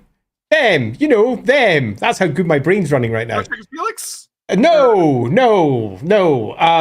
Who's them? In reference to we did the stream about the 4 kids of what's his face that we made them up. The Tamarkan. Thank you, Tamarkan. Fans of the Tamarkan book. Nope. Yeah, Tamarkan is never happened. The Nuln stuff basically ignores it. All the characters you might expect to find in Nuln, they're not there. An entirely new set of characters are dropped in, and some of them are entirely new. So do be aware you are not going to get what you expect in this particular section. But still, it was a pretty good section. Thank you for the very generous. Oh, thank you so much. Enormously appreciated. Welcome back, Andy. We all miss you in Sotek. Oh, I've been here doing stupid shit, but thanks. Question. How would you and Sotek incorporate Grand Cathay? Like, how close were they to achieving their plan? Did Grimgor kill them all in the Dragon Escape in the end time? So, one thing I'll say, if you want to watch a really fun in-depth discussion, go check out our Tamarkan Brothers series of streams. Because I couldn't remember the name of. yeah, there you go. Which, part 4, when we talk about, like, the Zinch brother, we focused really hard on what could have been the Cathayan story going into the end times, and we had a lot of fun with it. That being said, obviously when the end times was written, Cathay didn't have anything. It was just kind of over there. We wouldn't get Cathay until much later with Total War. That being said, there were a lot of unused Chaos characters, and it would have been cool hearing a story about like a fight at the Great Bastion, like how Chaos got through the wall. Was Clan Eshin involved? Where did the Ogre Kingdoms? Did some of them go to help Cathay? Did some of them take advantage and attack Cathay? There's a lot of things they could have done. That being said, I would really recommend going and watching the Brother stream because we talk about a lot of really big things, and the Zinch one in particular. Yeah, the very fan theory, but theory I love that we came up with about what's going on with the Dragon Emperor does a really good job setting the stage for an end time scenario. So I'm going to repeat that, Corrine, and again, thank you so much. The Zinch stream will give you a really good idea of something that you could do with Cathay, which would work really well. And I would argue is much better than what, say, for example, was done with the Archeon book, where Archeon basically says, yeah, the East, that all went down. That was a thing that happened. We basically sent Arbal the Undefeated down. He kicked an end, all by himself. Oh no, he had a little bit of help from someone else. And the whole story is basically glossed over in a couple of paragraphs, and it is weak sauce for a part of the huge part of the world. But Warhammer, as we know, tends to focus on the West. Yep. Holy Artist, American scavenges the American way out. Hey, if you don't like it, just shoot it, right? Yeah. Okay, we already did that one. Okay, so I'm all cut up. So, but before you go on, the thing you didn't like, 40k inclusion, please. Yeah, yes. Well, I was about to go on to. So, the two bad ones. So the first bad one, which is not as big of a deal, but I did not like it, is that in book 3, Cain, there is a 4-page spread where Lileath, of course, gets Kalara, who is a wood elf that you'll know about if you've read some of the wood elf army books, she's kind of like a cautionary tale for why the wild riders and their rituals have to stay secret, because there are consequences to breaking those oaths of secrecy, which is a cool story. And I am okay with what they do with Kalara. But Kalara and Erloth, Lileath comes to them and says, hey, you two, so Shalia, the Empire god, is the Pax Fulcrum. That's who it is. I'm just going to tell you that. Rather than the Empire solving their own problems, I'm going to open a portal to the realm of chaos directly into Nurgle's garden, and I need you two to go in there and find the Pax Fulcrum and get it out of there. Okay? Have fun. Here's my blessing so you don't die instantly, but other than that, you're on your own because I'm not going with you because fuck you. And so the two of them go in there, and it kind of almost turns into this weird Journey of the West type story where they get a bunch of side companions that are references to other old stories. Like they run into a wise old scholar who's chronicling the entirety of the end times, which that's a fun reference. It's a reference to the Liber Chaotica. There's also, they run into a sorcerer who's trapped within the Crystal Labyrinth. And so Erloth does a little goofy side quest where him and this scholar break into the Crystal Labyrinth, find this sorcerer, and free him. And he's a reference to another really old story from, I think the old Champions of Chaos book. Yeah. And just as a small aside, I like these sort of things. Referencing old stuff from Warhammer is a good thing. Yeah, particularly for the end times, which is supposed to be a celebration of all things Warhammer. This is good. So far, so good. Yeah. So then you've got this party together of a renegade sorcerer guy who swore he'd help them, even though he doesn't like it, but he's like, whatever, I made a promise and it's binding, whatever. And then also Erloth, Kalara, who's a cool wood elf archer fighter lady, and this scholar. And then they meet the knight. And to put it very spoilery, the knight is Khaldor Drago from 40k. They're like, oh, it's a really big guy in super silver armor who has a crazy weapon and he's kicking the shit out of everything, and he also can throw fire from his hand. And it was a popular theory after the Stormcast Eternals were revealed that, oh no, this was a Stormcast Eternal being foreshadowed. No, it's not, because there's nothing Stormcast about him. He literally shoots fire out of his hand, which is either a reference to a plasma pistol or psychic abilities. And the big thing about him is that they reveal that he literally cannot die. Literally. He is unkillable. It says that in the text. It says that he cannot die. And a bunch of demons dogpile on him and they impale him on a spear and they're trying to kill him, but he just can't die. And so the elves are like, he'll be fine. And abandon him. They sneak into Nurgle's mansion where the Pax Fulcrum, who's Shalia, they open the cage and she vanishes. And then Kalara, this is the stupid part of the story for me. It's the end times. Shit is going tits up. Nurgle is already hell-bent on destroying everything. But Lileath goes, well, we can't let him know that he doesn't have a Pax Fulcrum. We can't let him have his diseased test dog. That would be bad. Because who gives a fuck at this point? So, yeah. Kalara, you're going to disguise yourself as the Pax Fulcrum, and you're going to stay in there. Which also doesn't make sense, because the whole point of the Pax Fulcrum is it has to be a god that can heal itself, so that when Nurgle gives it whatever diseases, it'll heal, so Nurgle can keep it as a test subject. Kalara is just some random fucking elf. So if she becomes the Pax Fulcrum, she'll die pretty much on the first or second disease. And the story is just like, it'll be fine. Man, she just abused Isha. Yeah, and so there's that whole thing. So Khaldor Drago's there. He makes a cameo appearance, and then he gets impaled on a bunch of spears and gets stuck. And despite the fact that he's an immortal demigod champion, which you're like, wow, an immortal, that'd be helpful. Also, why can't he? Whatever. So anyway, that shows up, but that's not that egregious. Then there's book 5. And in book 5, I got angry because book 5 was clearly written by someone whose name I won't say, that has a huge boner for 40k and thought, you know what? I think 40k is cool. Fuck fantasy. I'm going to put a bunch of 40k in my fantasy. And so Archaon, despite the fact that he's supposed to be the champion of unified chaos, basically is like, oh, you know what? Tzeentch, you kind of fucked up and you didn't kill Karl Franz, who's actually Sigmar. So fuck Tzeentch. He kills Kairos Fateweaver and makes a sacrifice out of him. And Khorne, and he's like, I'm all Team Khorne. I'm Team Khorne now, despite the fact I still use magic. And Khorne's like, all right, bet. I'm not going to send my strongest guy, even though it's the end times, because that would be silly. I'm not going to send my second strongest guy, because that would be silly. I'm going to send my third strongest guy. And he sends the leader of the Blood Hunt, fucking Kabanda. And you might go, oh, well, it's just a cameo. No, it's not. Kabanda is the big bad of the book. Yeah. He fights more than Archaon does. Kabanda leads the invasion of Athaloran, and he gets in a fist fight with...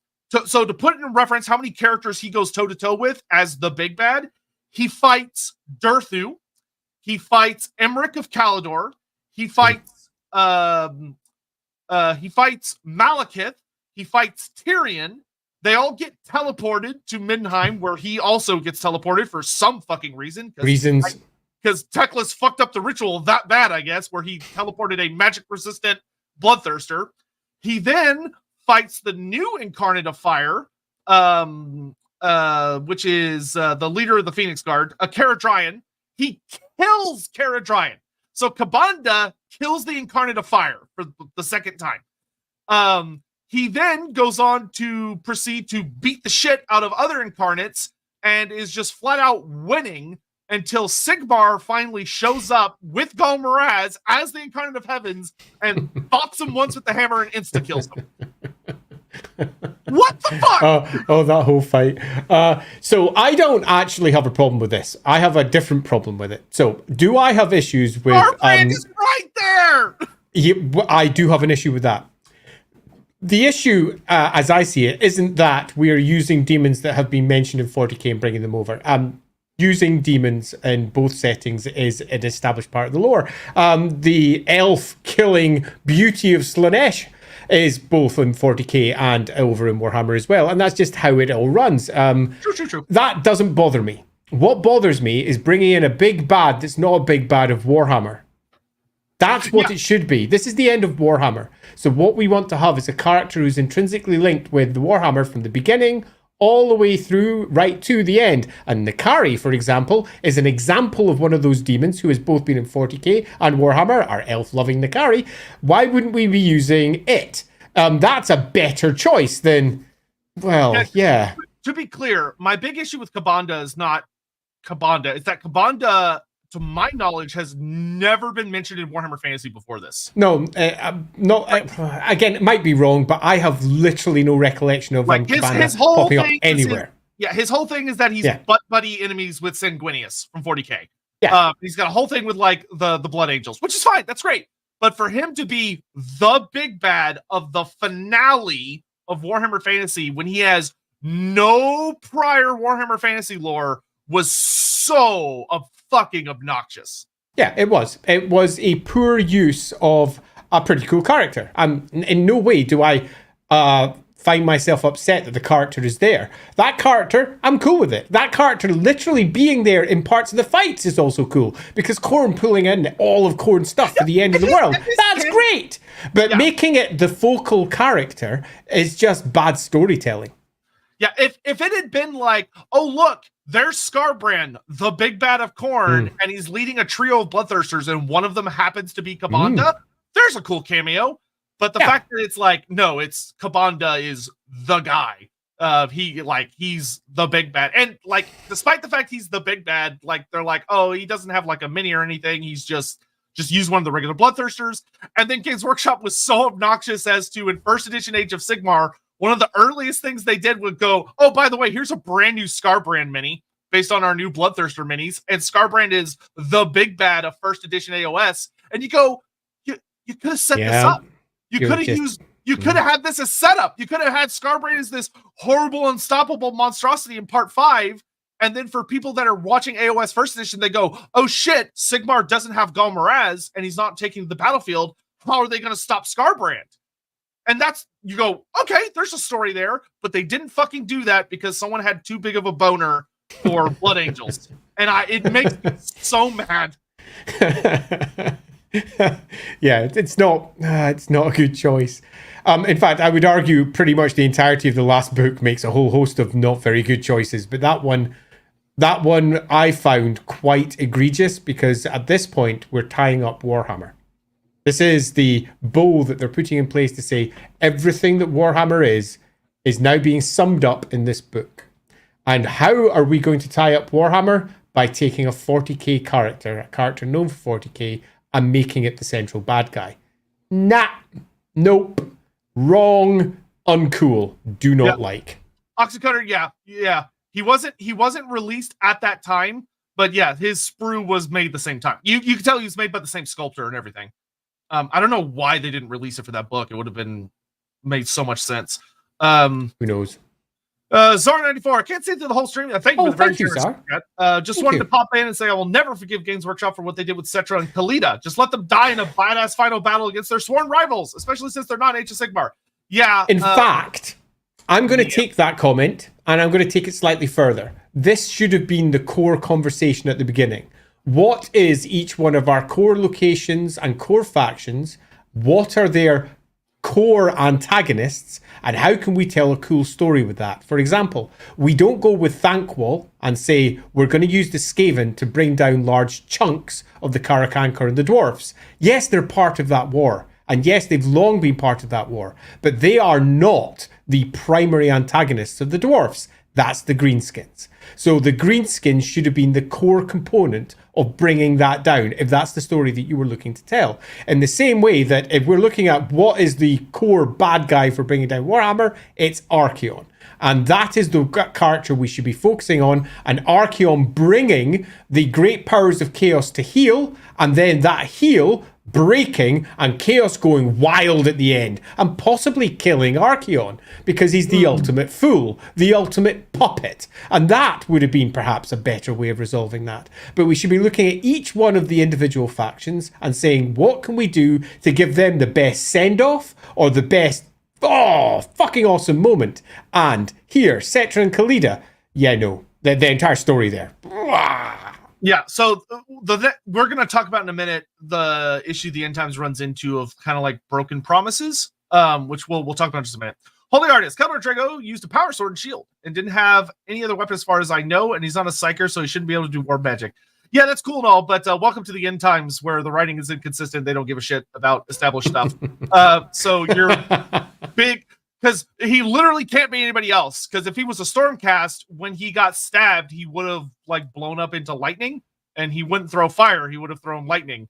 But they're like, oh yeah, he throws blue fire, and he cannot be killed.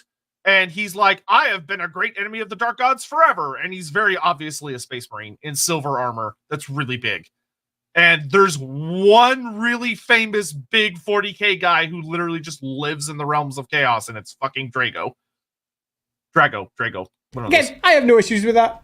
Yeah, I'm cool with that sort of cameo. Those sort of cameos are fun. Yeah. Michael, the fact that AOS claimed the Pox Fulcrum is still in her cage and hit to still be Shalia is hilarious. I'm not doing that retcon. So this is something I've actually talked a lot about, that Age of Sigmar, as it has matured and it has gotten older, it has gotten a lot better. I genuinely love significant parts of Age of Sigmar lore. But it is genuinely funny how many times that you'll notice the writers are doing some cleaning and they'll have to deal with an End Times moment and they'll just go, it didn't happen. Like, I'm just going to write it better. I'm just going to write it better and pretend it didn't happen. And I think that's good. Yeah, because this story is a nonsense. Shalia is a local deity rather than some great big deity. I would have much preferred it was something like Isha, pardon me. That would have made more sense. Much more sense. Yeah, so there it's a whole damn thing. Yeah, totally. Holy Artist, Colexioneer's father should have been at the end of Warhammer. Yeah, well, so that ties in. This is something we've actually talked about before, and there have been some. So me and Andy talked about prophecy of that. One of the things that the end times should have done that would have been really nice is it should have at least touched on a lot of the really famous prophecies throughout the Warhammer world. One of which being Kraken Rock the Black, the father of the Dragon Ogres, is supposed to wake up. And unfortunately, he doesn't, and just doesn't make an appearance. And there's a whole bunch of these. And me and Andy said something along the lines once of like, we'd love to do a prophecy-based Lorebeard stream, but like, there's so many, it'd be a pain in the ass. Yeah. Someone would have to collect it for us. And I know there are people in the Lorebeards community who have been using a Google Doc to go through all of the prophecies and are cataloging all of them. So I need to check on how they're. Singemeister just brought it up. I've seen y'all working on it. I look forward to us slugging through that because we will. Yeah, that'd be fun. I'd quite enjoy that. That'd be super fun. Recurring extra. Sad to be late, but glad Andy is feeling better. Going to catch up with this later. Love these streams so much. Also, the end times need more Gorst. I don't hate Gorst. I don't like. You don't? No, I've gotten used to him. It's kind of the thing. It's kind of like I will always feel very strongly that he is a waste of a character slot in a game that the character slots are so valuable for Total War. That being said, if CA does what I hope, which by the way, make sure to join us for Lorebeards next week, where we'll be talking about our wish list for Total War. And they give us a lot more vampire count characters through some certain DLC designs they could do, then I won't be that upset about it. I would only be upset if like Total War ends, like Total War Warhammer ends completely, and at the end we're left with Gorst instead of like the Doom Lord of Middenheim, who's a far more established historical character. Yes. Dieter Hellschnitt. Yeah, Dieter Hellschnitt, and he's very similar, where it's like, oh, we need like a big necromancer character for the Empire. Dieter Hellschnitt. He's right there. Yeah. So yeah, anyway. 10,000 grams. If many races in the world had magic that lets them see the future, why did none of them assassinate Archaon or beef up Middenheim? Okay, so there's a host of things here to cover that we'll keep it very simple. There are a host of magical ways to look at a future. It's not the future. That's why it's the great tapestry that lays before you. Nothing is certain in the Warhammer world, and that's why prophecy tends to be somewhat vague, because they can see, for example, that the end of the world is going to come by the hand of Sigmar. What does that even mean? They know through the various things that Sigmar is somehow involved, and they don't realize that Archaon was once a priest of Sigmar. That's what he once was. So you tend to find that it's the more you look into the future, the further you go, the less certain it is because of all the different paths that lay out before you. A little bit like Dune and the golden path that lays before Paul Atreides et al., if you've looked into those books. And somewhat like Dune, the future is not certain. What is certain is all the different choices that can be made. It's why celestial magic, in particular, the magic that uses the various potentials of how magic influences the stars to calculate what could come, is all about maths. 100% maths and percentage chances of certain things happen. The percentage chance of the sun rising every day, that's pretty much 100%. But when you then have the percentage chance of finding the individual priest who's going to be responsible for the chain of events that leads to the end times, it's like a 0.0001 of knowing which one it is. So here would be, the only way to knock that one would be to wipe out the cult of Sigmar. But you never would. You never could. It would become an underground cult. It would become something else. It is a prophecy that's going to come to pass no matter what. So it's hard is the answer to this one. And until you get very close to the event, you can't be certain what the whole tapestry will say. But once you're close, it becomes much more obvious. You need the intellect and the capacity for thought of a god to understand it all. And even then, only gods that focus on that area specifically can do it. Morai Heg, Tzeentch, for example. They're the gods that understand the great architecture of fate. If you do not have that as your, say, divine influence, you have no chance of understanding it all. So the answer is, it's hard. Yep.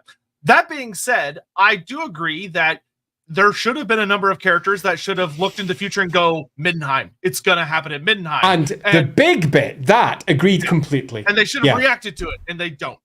So to then conclude, But, and this is the really big but, and I cannot lie, there is magic that looks into the future. And the closer you get to things, and we're talking decades, if not necessarily centuries, but the closer you get, the more obvious certain facts become. And the importance of Middenheim cannot be overstressed. And the fact that that city should be at the very heart of so many prophecies in so many ways, and isn't, is a crime, a complete crime. And when we get close to it, the fact that that place wasn't focused upon by many parties is also a complete crime. Because they would know. I agree. The idea that it is deliberately weakened going into the final battle instead of helped is, end times writing. It's really odd. Yeah, quite. Like, imagine how cool a scene would have been of like the Larlorn forest emptying and all the elves showing up to Middenheim to be like, we're here to help fight. They're like, why? And they're like, because like shit's about to go down here. Yeah. And like, this is the sort of stuff that we've discussed on more than one occasion when we discuss how would we fix it. And we would fix it by saying, what is everyone capable of doing and why aren't they doing it? And elves in particular are capable of doing a host of things regarding this, knowing where the important shit is. The problem with the elves is that they're massively over-emotional and deeply political. So actually getting them to move is the hard bit. And having a desperate group of elves showing up should have occurred because they would know. And other elves trying to stop it, perhaps, because Tzeentch is working through everyone. Chaos has affected the world. Chaos is basically rooting out everything by destroying the roots and leaving only the flowers above. They're all going to die. It's all going wrong as they collapse and wither and break on every front. But that's kind of not what happened. They just gave lots of weird stories instead. Yeah. Instead, everybody gathers in Athel Loren for some reason. Yeah, quite. I don't know why, but it's there. Emma, welcome to the end times where everything is made up and the lore doesn't matter. There you go. Yeah, you know what? Yes, that is exactly it. That's what they did.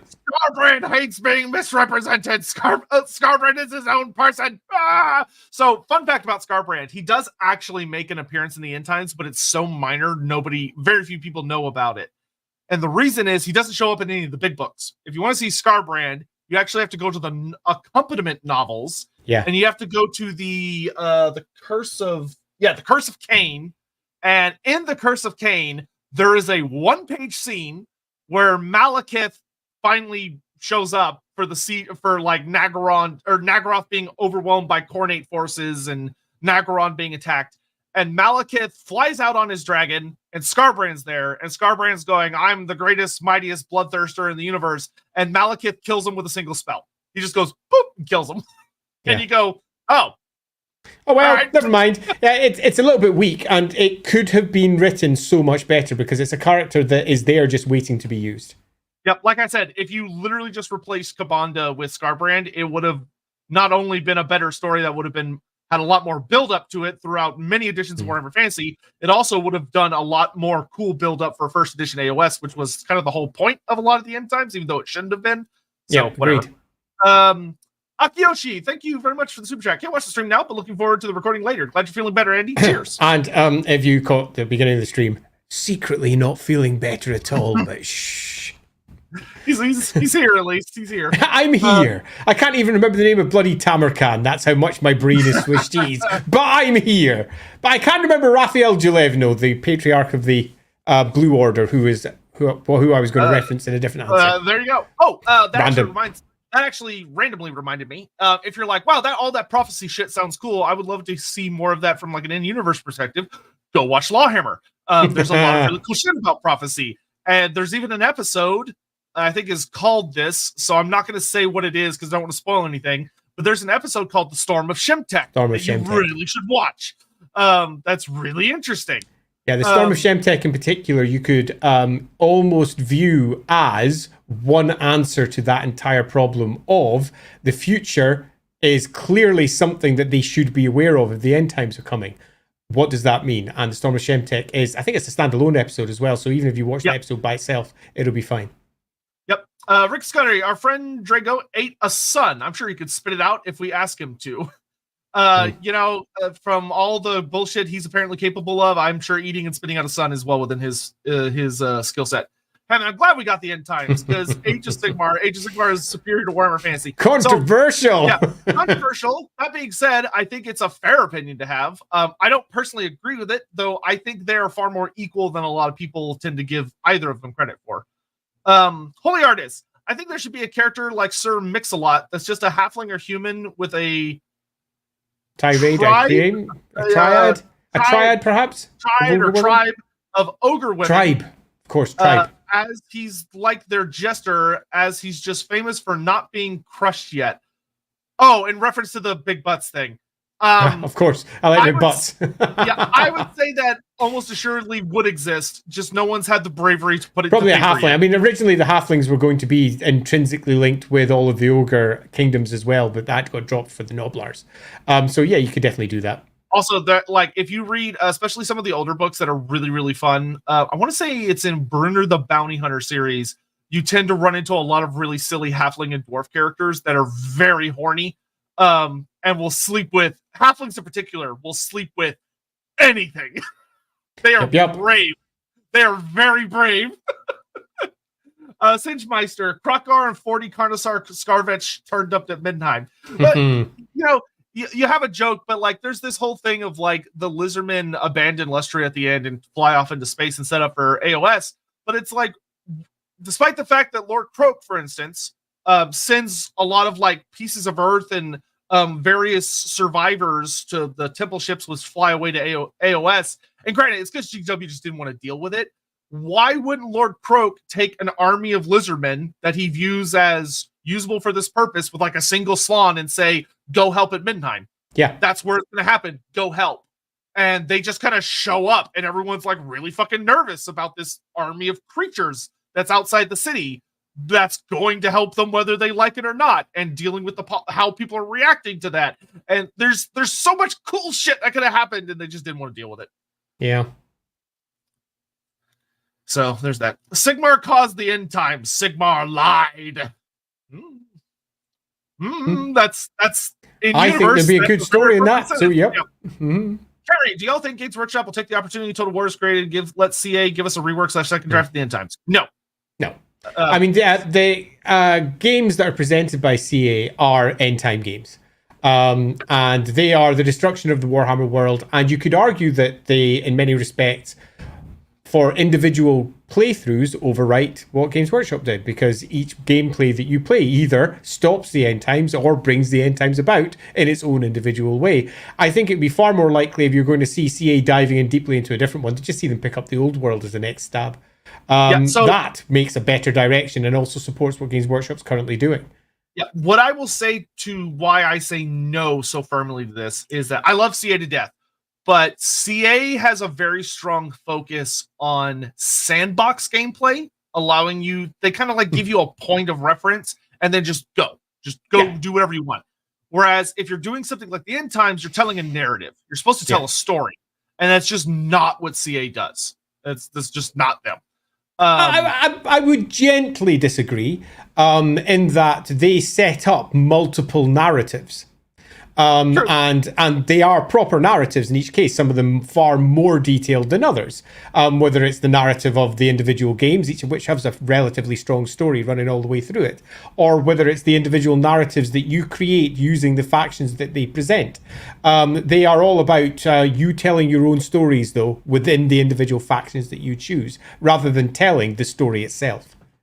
Yeah, and generally speaking, when it comes to at least Total Warhammer, the base games have stories. Like the Realm of Chaos is the story of Warhammer 3, which is about Kislev and Belkar and all that stuff. Immortal Empires, CA has more of a dev perspective of it shouldn't have a story, or it should have a very, very loose one that's faction specific. But that being said, but it unfolds itself by the way you play. Yeah, I would love for them to, like, they've been playing around with the idea of like in-game scenarios where like a certain faction goes crazy and like just unleashes hell on everybody else. And there's been a lot of public support and push for the developers to make an end times version where it's kind of the canonical end times where chaos gets all big and scary with Archaon at the head and comes flooding south to try and take over the world.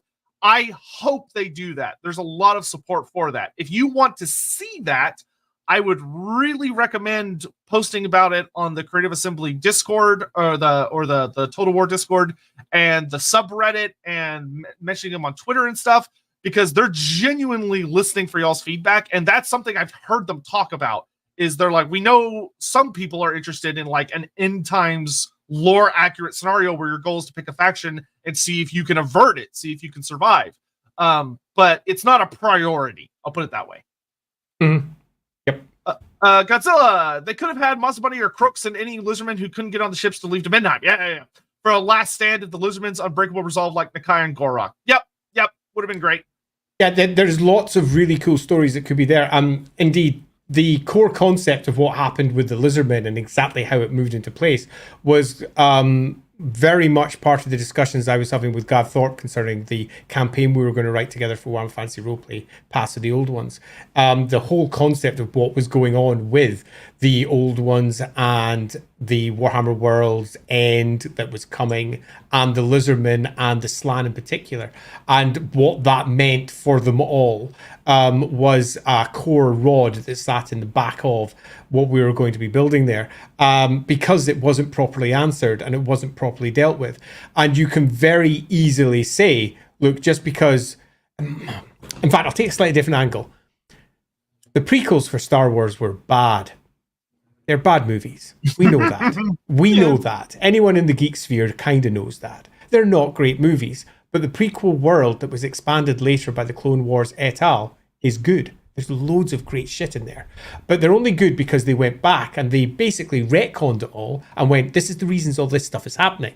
And that's kind of what we intended to do. This is why the Lizardmen acted the way they acted. And we were going to go back in and say, actually, it all makes sense and is cool.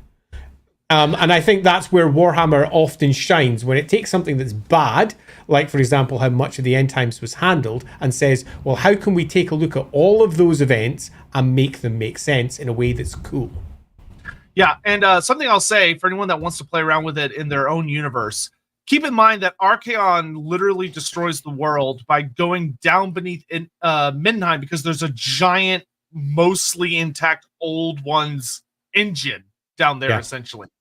Like, it could have been so simple for the Lizardmen to kind of show up before the Siege of Midheim, and the Lizardmen know what's down there. Like, they know what Archaon's actually after. And then you have this interesting writing lesson of the Lizardmen being the Lizardmen, trying to communicate to all of these other races what the actual threat is, while they're so focused on like the surface city and being like, oh, well, we have to hold off the demons and stuff because they just want to put out the flame.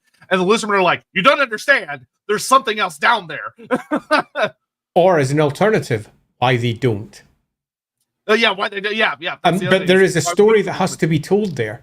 And the fact that story wasn't told is one of the biggest issues that we have as an overall problem with the end times. And that's that the way the end times unfolds makes no sense with all of the factions and what they're capable of doing. And given what they're all capable of doing, you're just left going, well, it shouldn't have ended that way. It should have ended a different way. So the big question is, why did it end the way that it did? Because we kind of can't move that. That's not a goal that we can shift. That's the goal. So looking back and trying to rewrite around the already existing material should hopefully turn it into something good. Yep. So we have here from Ren. Last question was off topic, but I'm just curious if Fantasy like 40K had a universe version of their own tabletop war game. 40K, for instance, has the Regicide war game. I am not familiar with that. A universe version of their own tabletop war game, as in, I don't know, as the answer, because I'm not sure of Regicide. In fact, I'll go check that out while we're going. I'll come back with an answer. Now, I wonder if that's like Warmaster or something like that. See, Necromancer Kobold, in your opinion, what is the most important plot point relegated to the side novels that should have been the main ones, top 3 or top 5 if needed? It's like 40K chess, or it's like an in-universe tabletop game. Yeah, those exist in fantasy. Oh god, what's it called? There's a lot of in-universe games because I made some. Yeah, but what's like several of them. What's the closest one to like actual tabletop Warhammer Fantasy in Warhammer Fantasy? That they make many references to. Literally, there's people who are playing war games in fantasy in multiple places. With little toy soldiers. And just to tie it back to our previous conversations earlier in the stream, Beasts in Velvet, which is one of the Jack Yeovil novels, literally has one of his Warhammer characters playing with toy soldiers in a great game of Warhammer. He's going mad and playing out things that came out previously. So yeah, it's a very common thing. Yes. Yep. There you go. So the side novels, some big plot points that didn't make it into the big books. So the East. Yeah. Oh my God. Yeah. So everything that happened with the Ogre Kingdoms is side novel. Everything that happens with Grand Cathay, the Kingdoms of End, the Darklands, the Chaos Dwarfs, and the Ogre Kingdoms. So hold on. Grand Cathay, Chaos Dwarfs, Ogre Kingdoms, Kingdoms of End, the Darklands. There you go. 5. That was easy. Yeah. And the East. Those are all from one book, which is End Times Archaon, and they're also all covered in about 2 sentences. Or 2 pages. Yeah, it's terrible. And again, I think it's worth iterating just how easy it would have been to include all of that material in a set of planned books to end the Warhammer world, because you're ending the Warhammer world. You're not just telling the story of Thanquol. You're ending the Warhammer world. You're not just telling the story of Nagash. And it should have been the overall arc of those books. That doesn't mean you can't focus on Nagash, on Thanquol, on Glotkin if you must. But Glotkin was really not the best choice of all the characters to focus on. Glotkin, seriously? Yeah, Glotkin, bringing a brand new character out for the end is dumb. Weak sauce. But so what you're doing is you're telling that overall story, and it could have easily been woven throughout all of those books, as in stuff that was happening elsewhere. So even if you didn't want to write about the Southlands, what happened in the Southlands? No one knows. The Southern Chaos Gate. What happens over in the East? In some of the crazier aspects of Warhammer, with our fishmen, for example, our weird spider folk, whatever else you might be looking at, all of those could be mentioned. They could have trawled through all the Warhammer books from 1st edition to all the way through to 8th and gone, here's a cool little fact. Let's mention it again as a small little side box. Let's bring it about, because these are the books that are celebrating Warhammer and blowing the world up. They didn't. Instead, they told very precise tales, some of which were brilliant, some of which were questionable, about very specific points in the Warhammer world, ignoring the rest of it, which meant that if you were a fan of a bit of the world that they ignored, you were left high and dry without anything to celebrate about the end of the Warhammer world as a whole. If, for example, you liked Chaos Dwarfs, not a lot of people did, but if you were that guy, your entire army was ignored. Ogres. Yep. Holy crap, ogres. Yeah, popular army that had an 8th edition book. All is dust. So, unironically, if you actually look at the story, most of the world is destroyed by the Greenskins, followed second by the Skaven, followed third by, Vaghorn shenanigans, 4th by Elves, 5th is Archaon. Although Archaon's responsible for the destruction of all of Ind and all of around there, because he sends lieutenants down there to destroy it. So Archaon does have, but again, that's side novel stuff. And again, a paragraph. It's weak sauce. But the Greenskins, absolutely. And it's a shame that wasn't made a thing, that Chaos unleash the Greenskins to help them destroy the world. There would have been something really cool for Tzeentch building that all up, purposefully trying to basically trigger the biggest wah ever. But no, it just all sort of happens in a higgledy-piggledy messy way. Yeah, the Greenskins, although they make appearances in the end times, they get pretty heavily shafted, considering how much of the world they're credited with destroying, where it's like they wipe out the Darklands, they wipe out the Mountains of Born, they wipe out Grand Cathay. So they just start going east and just bulldoze everything. They don't get any main appearance as like any of the characters we know, generally speaking, until the last book with Grimgor. And because Skarsnik just gets his ass handed to him by the Skaven. And the like Andy said earlier, one of the weird things about Thanquol, one of the things I don't like as much about it, is that the entirety of the Dwarf Empire is brought down by the Skaven. The Greenskins dislike that. Barely play any role whatsoever. I mean, there's all talk of the Greenskins coming in, but no, it just wasn't particularly. It wasn't an end of the dwarfs as you would expect. It was a different end, and one that didn't feel like the culmination of all the stories that had led up to it. As we've discussed in previous streams, the story of the dwarves should have included, its very heart, the White Dwarf. It probably should have included Malekith. It probably should have included the destruction of all of it by the Greenskins. There should have been lots of individual tales that they were tying off with neat little bows to say all of these things have come to an end. But no, it didn't really happen. Yeah, any fights, thank you, Ricky, by the way, any fights you two would have loved to see during the end times that you could tell us about. For example, I would have liked to have seen Alario and Arrow versus Morgar and Drakenfels versus Nagash. That would have been a bonkers fight. So I think for me personally, fights that didn't happen that I was really hoping would and I really wanted to see.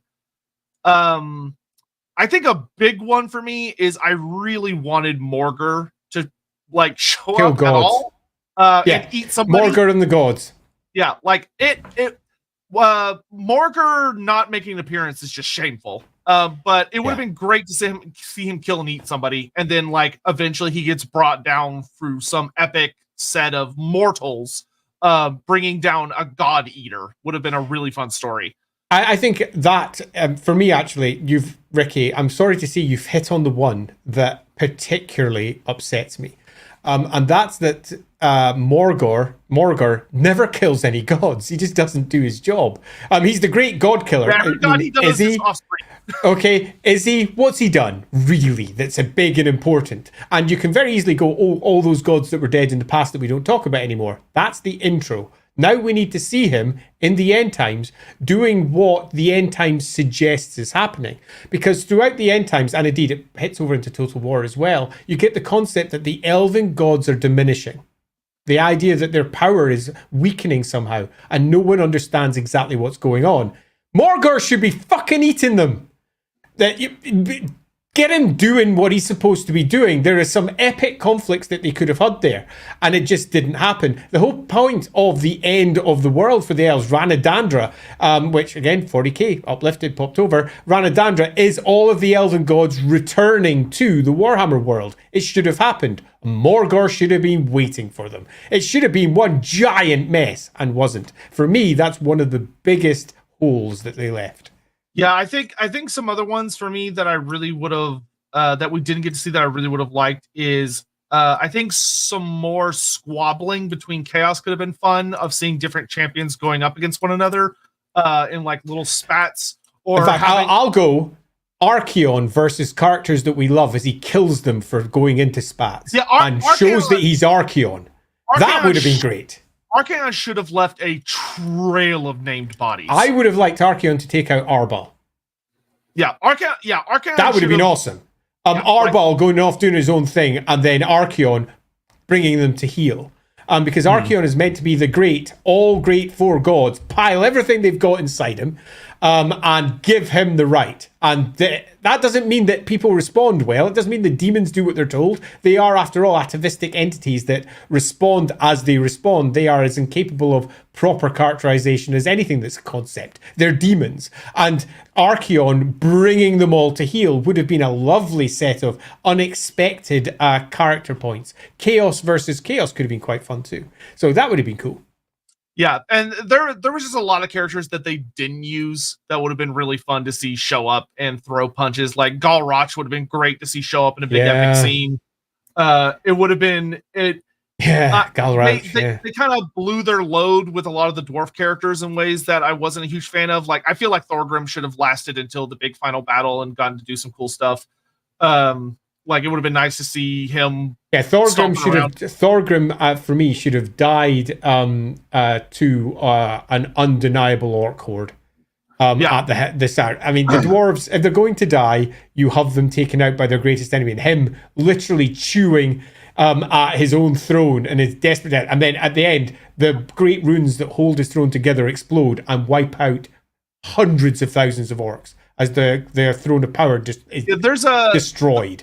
There's a interesting thing that is unfortunate, where a lot of the army books were in such a rush that they ended up kind of just writing entire races out of existence prematurely. So Archaon, the fact that it literally just writes the Bretonnians, or it doesn't have Bretonnian or dwarf involvement because they got written out already. Literally every single dwarf name character is dead well before the final battle. Yeah. So because of that, they end up having this like random runesmith from Zufbar as the dwarf representative, and it's like, why? Why? Yeah. Like you could have had just let Thorgrim die in this battle, or have Grombrindal. Like Grombrindal makes a cameo appearance, but like he could have actually shown up and been like, he's here. Like he's here to help fight and do all this stuff. Grombrindal versus Malekith. There's a fight we should have had. Yeah, there's a fight we should have seen. Yeah, that would have that was one that we should. Yeah, absolutely. Like, that should have happened, but we've discussed that one in the past. Oh yeah. Go watch our Grombrindal stream. That one was super good. Super good. Like I would have loved to see T'Challa face off with Tyrion and have like some really interesting discussions there, or have a scene where you have like Galrot shows up and it's like, oh my god, how is Order gonna possibly take on Galrot? And he's taken on by like a combination of like Emmerich of Calidor and some like Ungrim Iron Fist having to team up to fight like this horrifying two-headed dragon thing, like the ultimate dragon rider and the ultimate dragon slayer trying to kill this big bastard. Like there's a lot of really cool showdowns that could have happened. They just didn't have time. The books are just rushed. They did. I disagree that they didn't have time, because it doesn't take long for you and I to discuss all of the primary characters of Warhammer, discuss them, and then go, you know what, we're going to spend 3 days diving through some old books to pull out a couple so that we get some older names popping up as well, because that would be super nice. Characters that people don't expect. And then coming back together and going, how can we lay it all out? What fights do we want to have? Now let's go do the narrative. It doesn't take a great deal of time.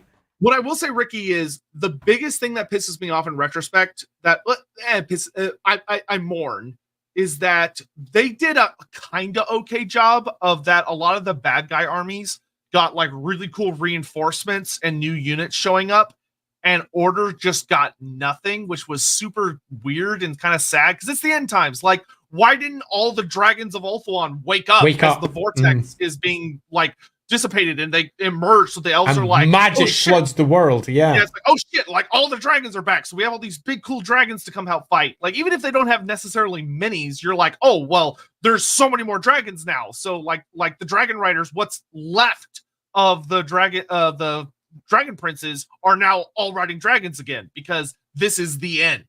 The dragon princes should have been charging into the great big battle at the end of the world on their dragons. The dwarven runes are like shining, and like, oh my god, the dwarven golems are emerging and coming back and starting to fight again. Like there's all, and like none of these necessarily need models. It could have just been fun little references or little pieces of art, but the fact that they just didn't think about any of it is just really sad. Yep, agreed.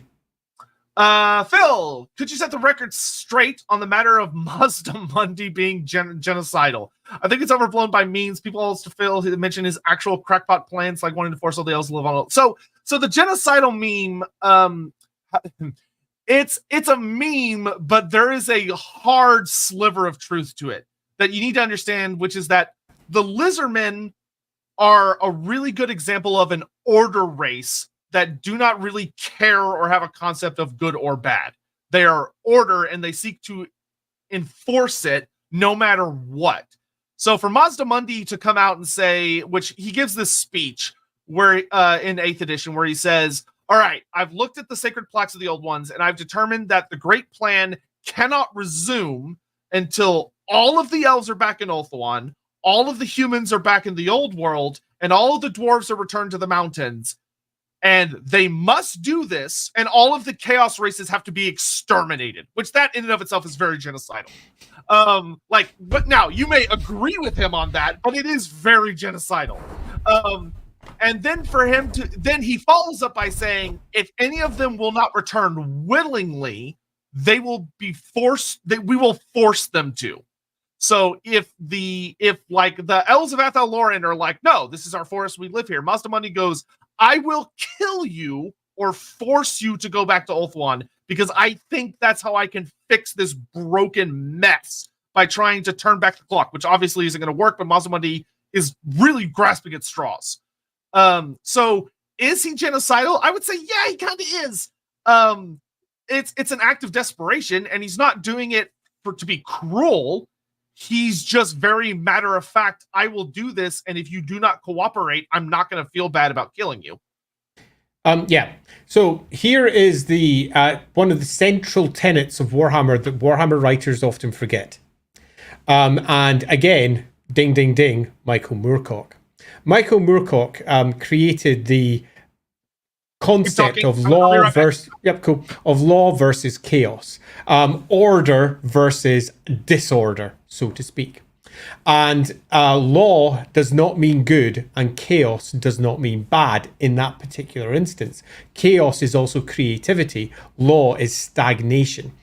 And the idea of what the lizardmen are very, very much ties into much of Moorcockian thought of what law is. And law is not necessarily the good guy. And in this case, Mazdamundi doesn't view himself as genocidal or not. He just views himself as an epitome of order. And what order requires is form and shape. And the things that lie outside of that form and shape are very much cast aside. Does that make him genocidal? Bluntly, the lizardmen were created to be genocidal. Right at the beginning, when the old ones were arrived, the lizardmen were sent around the Warhammer world to wipe it out. That was their job. If you want to put it bluntly, Mazdamundi is born of genocide and is a character that was created to lead genocide. I in no way say that Mazdamundi is not genocidal. He is. Completely. Yeah, in no way at all is an issue for him.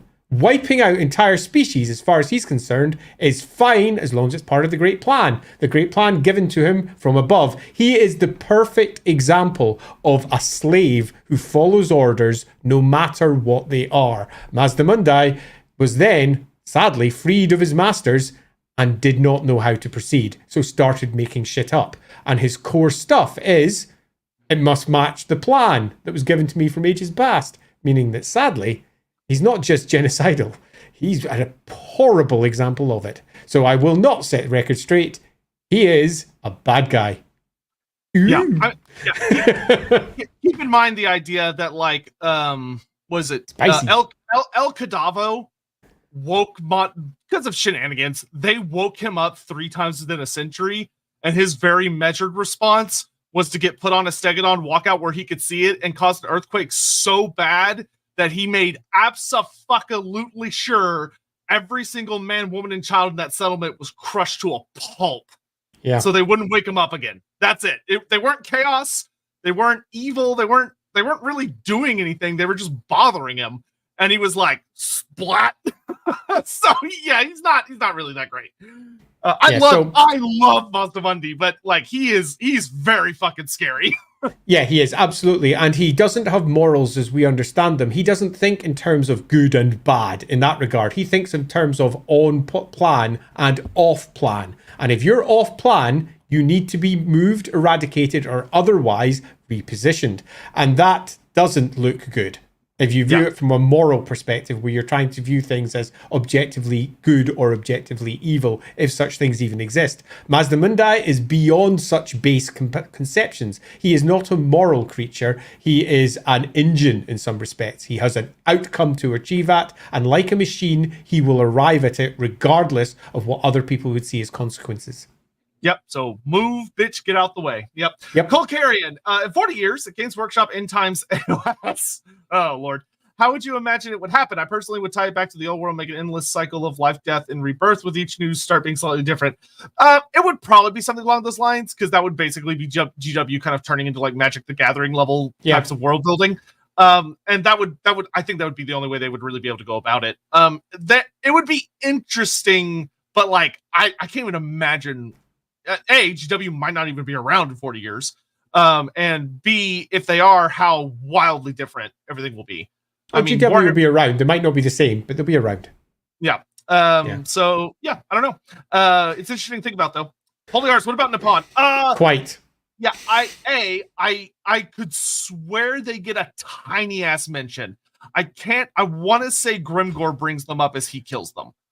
Which is just, I mean, it's a freaking island, seriously. Yeah, I think he makes kind of an Grimgor, the section is really funny because it's happening in Grimgor's head, where Grimgor is thinking about all the people that he's crumped. And the path that he takes is really weird when you actually follow what he's talking about, because he kind of like goes around the Darklands, hits the Mountains of Morn, goes past he takes a really weird route. And he briefly mentions destroying a bunch of fleets out of, I think, Nippon and End. But I think he talks about Nippon a little bit. But you'd have to go. It's a really like blink and you'll miss it. Like just list of entire civilizations getting wiped off the map. Yeah, quite. And is, as we've discussed before, just a bullshit way of dealing with it. It would have been nice to have something a bit more.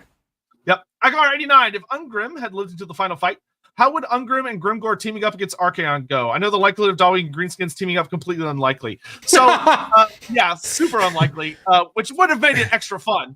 But, I'll throw in a quick thing before you do your reply, and that's that I think this actually speaks to why the Warhammer world should have blown up. And that's that the seeds of chaos were sown right at the beginning, which meant that all of the forces that would seek to see the world continue fight.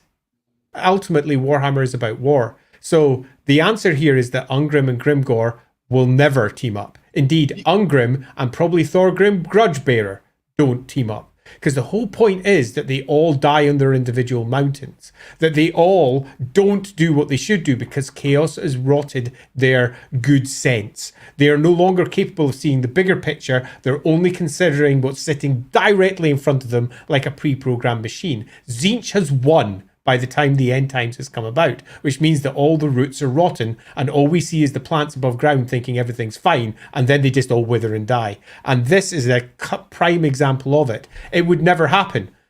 It just wouldn't happen. And that's why the end times could have rocked.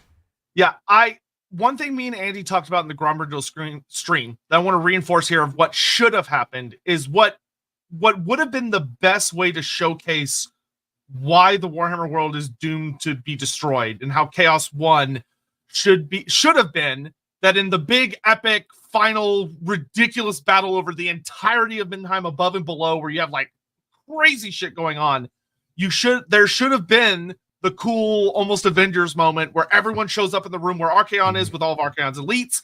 And what I think should have been showcased is that if, and the keyword being if, all of them could work together, Archaon would get his shit rocked.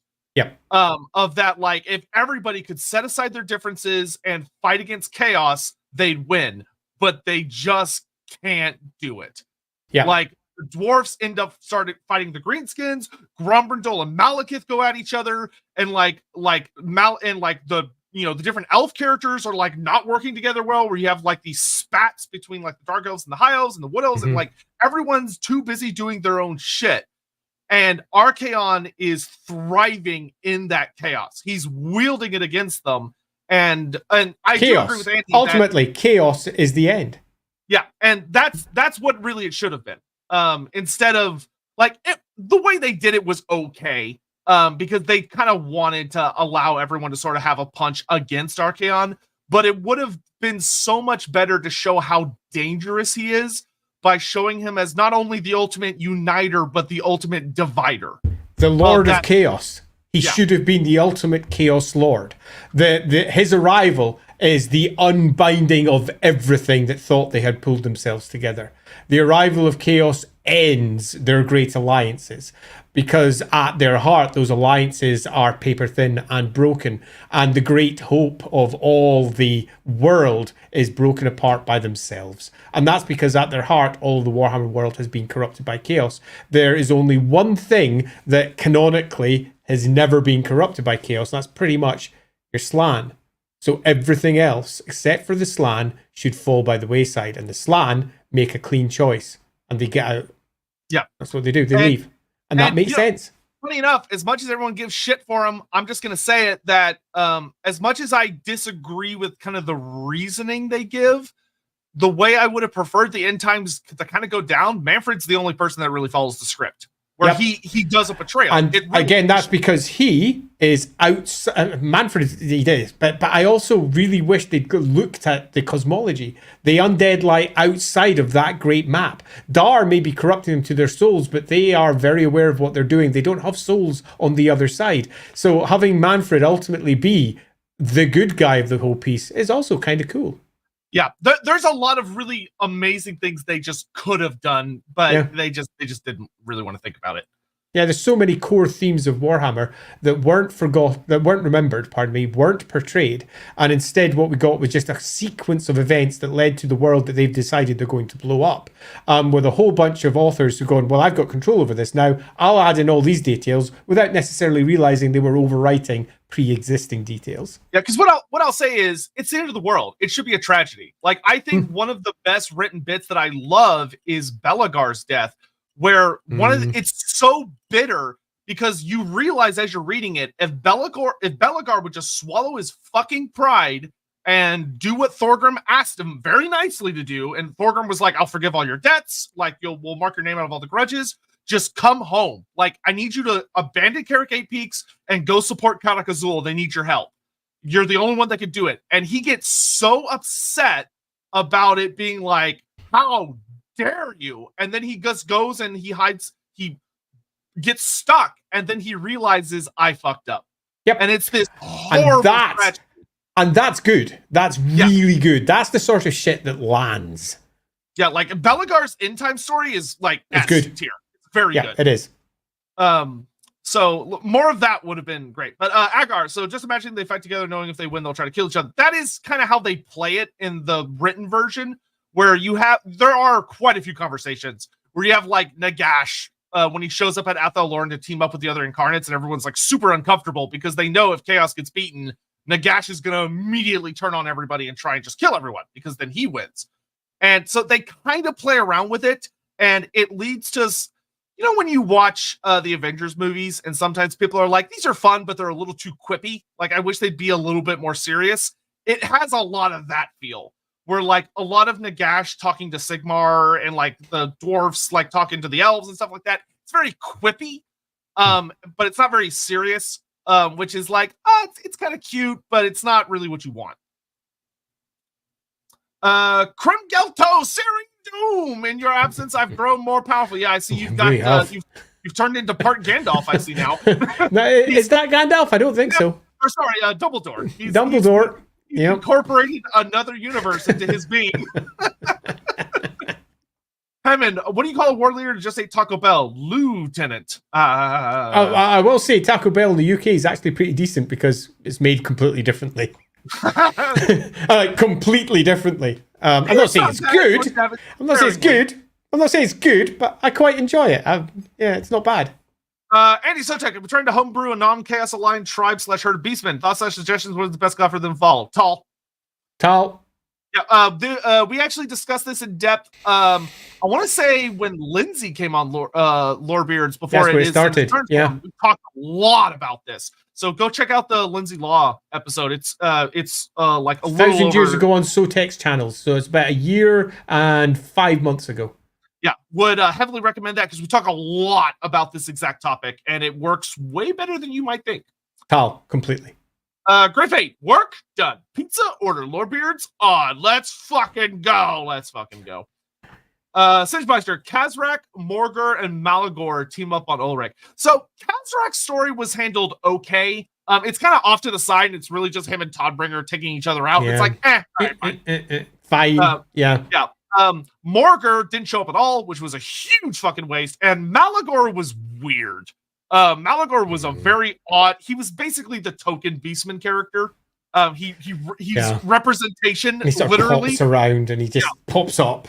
Yeah. And his story is so weird because it's like, he's this agent of ruin that's really conniving and clever. And I shit you not, they literally the way he dies, and they talk about it at Middenheim, is that there's so much chaos and entropy that Malagor is overwhelmed, and it causes him to go crazy and mad. And so he literally throws himself into combat at the Siege of Middenheim, and I think he gets killed by Gregor Martark, who's the Spring Patriarch after Gelt. Yeah. Again. But he dies in a very silly way. Whatever. It's a whatever one.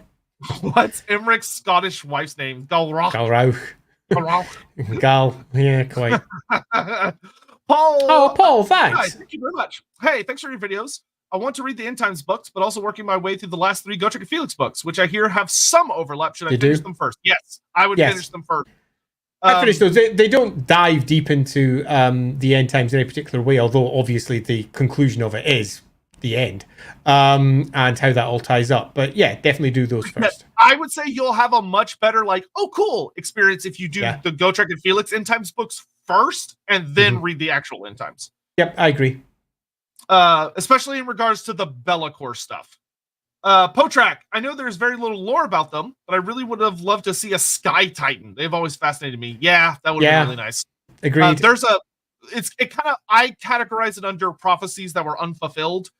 There's a whole thing in the Ogre Kingdom's 8th edition book about the last Sky Castle, which talks about that the very last Sky Titan that the ogres knew about, the ogres were like swarming up towards this castle to go kill this last Sky Titan, and it activates some kind of crazy arcane science techno device, and its castle breaks away from the mountain and flies up into the clouds, which is a very famous myth. The castle in the clouds is a super duper famous fantasy trope. It would have been cool to see that referenced or play some kind of interesting role. Unfortunately, they do not. But yeah, you're right. It would have been cool. Antagonist Grimgor being, once again, the Mary Sue of Warhammer Fantasy and stealing shows one of the things I really hate about the end times. Grimgor is a character that would have really benefited from a Black Library book. So Grimgor should have had a frickin' book given everything that he did. And he didn't. And thus, he is the worst. There should have been a End Times Grimgor. Should have been one of the major books. And then it wouldn't have felt anywhere near as bad, rather than the, we don't know what to do with this part, so Grimgor ate it. Just rubbish. Yeah, because that would have been so cool, because they could have done, like, every chapter is like the Wa arriving somewhere new, and not only do they show the fighting, but they use that as an opportunity to explore Grimgor's history, why he's drawn to these places, when's the last time he was here, and because something I've talked about in a video before, but based on what they reveal in the like little snippet of Grimgor thinking to himself, they literally kick around the idea that Grimgor is somewhere in the ballpark of like 3,000 years old. And if they wanted to go with that story, which I'm totally fine with, they could have told a kick-ass story, like showing flashes of him being a slave. I would have liked the story of him being like the second, third, maybe the first Black Orc created by the Chaos Dwarves. And he's been around, part of the original rebellion. Possibly have had, so I don't even think, maybe first gen, not one of the very first, but first gen. And he had a Black Orc that he looked up to back in those days. There'd been something really cool with the Chaos Dwarves, and then had that run all the way through till eventually he returns and he takes down the Chaos Dwarves. That would have been a great story. Yeah, they could have had, like, if they wanted to set up his rivalry or his relationship with Greasus, there's a whole story that takes place like 40 years before the end, 40 or 50 years before the end times, where Greasus basically kicks the shit out of a big wall led by this big scary Black Orc war boss, and basically kicks out a lot of the Black Orcs from the Mountains of Morn. You could have had a story of Grimgor was there. He was at that battle, and he saw Greasus kill this other Black Orc by grabbing him and crushing him, which explains that when he fights Greasus and Greasus goes for that attack, Grimgor knows what he's going to do and is able to get out of the way and use it against Greasus, and hurts him badly and ends up to him winning.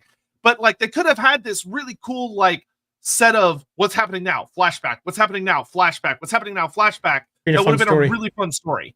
Yeah, agreed. But that'd have been fun. Again, didn't get that. Hammond, Law isn't the good guy. Law isn't the good guy in the whole Chaos Law thing. Yeah, absolutely. Screw that Law guy. Hammond, Law is stagnation, so that's why you're always sick. Sadly, yes. Sean Schultz, is Grimgor British with his crumps and biscuits? I mean, if you know anything about Greenskins, they are aggressively British. Very, very football hooligan from the 80s.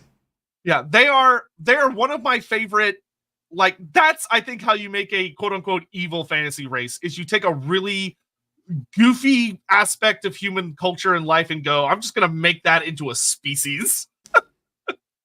Hooligans? Here we go. Hammond. Here we go. Hammond, Chaos is creativity, so your new name is Andy Chaos. Andy Chaos. That amuses me, actually. I quite like that. Literally just Zinch. Mr. Vorn, that explains the delays in getting planning permission for Andy's computer room. Mazdamundi had oversighted the planning application. And it would be done right. Yeah. Mazdamundi, like, I'll contemplate on your proposal for the next 50 years. When I wake up, you'll have your answer. Hammond, what do you call a dangerous mouse? A dangerous. Okay. I actually like that one. Dangerous. Danger Mouse. Danger Mouse. Danger Mouse is a British cartoon, if you don't know. Okay. I did not know that. Danger Mouse. Fantastic. Mornington Crescent. I still think the world should have ended with Galmaraz being shattered. It was the end. Well, unfortunately, it is the Warhammer. Even though Warhammer 40K has forgotten that. But like Age of Sigmar is still a Warhammer property, which is why it has the Warhammer. I would have preferred that, and I'd have preferred Age of Sigmar to have been the rebinding of the hammer. I agree, 100%. That would have been really cool. I agree, Mornington. Especially because, like, the whole first edition, Sigmar doesn't have the hammer, and a lot of it is about him getting it back. It probably would have been a better story if it had been shattered, and like the whole thing has to be like put back together. And it's in all of the realms, and each one of the realms is using parts of the hammer for their own needs and it's got their own magic. It would be a better setup. It would be pretty cool. Yeah. Ricky Chapman, we love the idea of Teclis's spell teleporting every living and dead thing in the Warhammer world, raining down. Running scared children.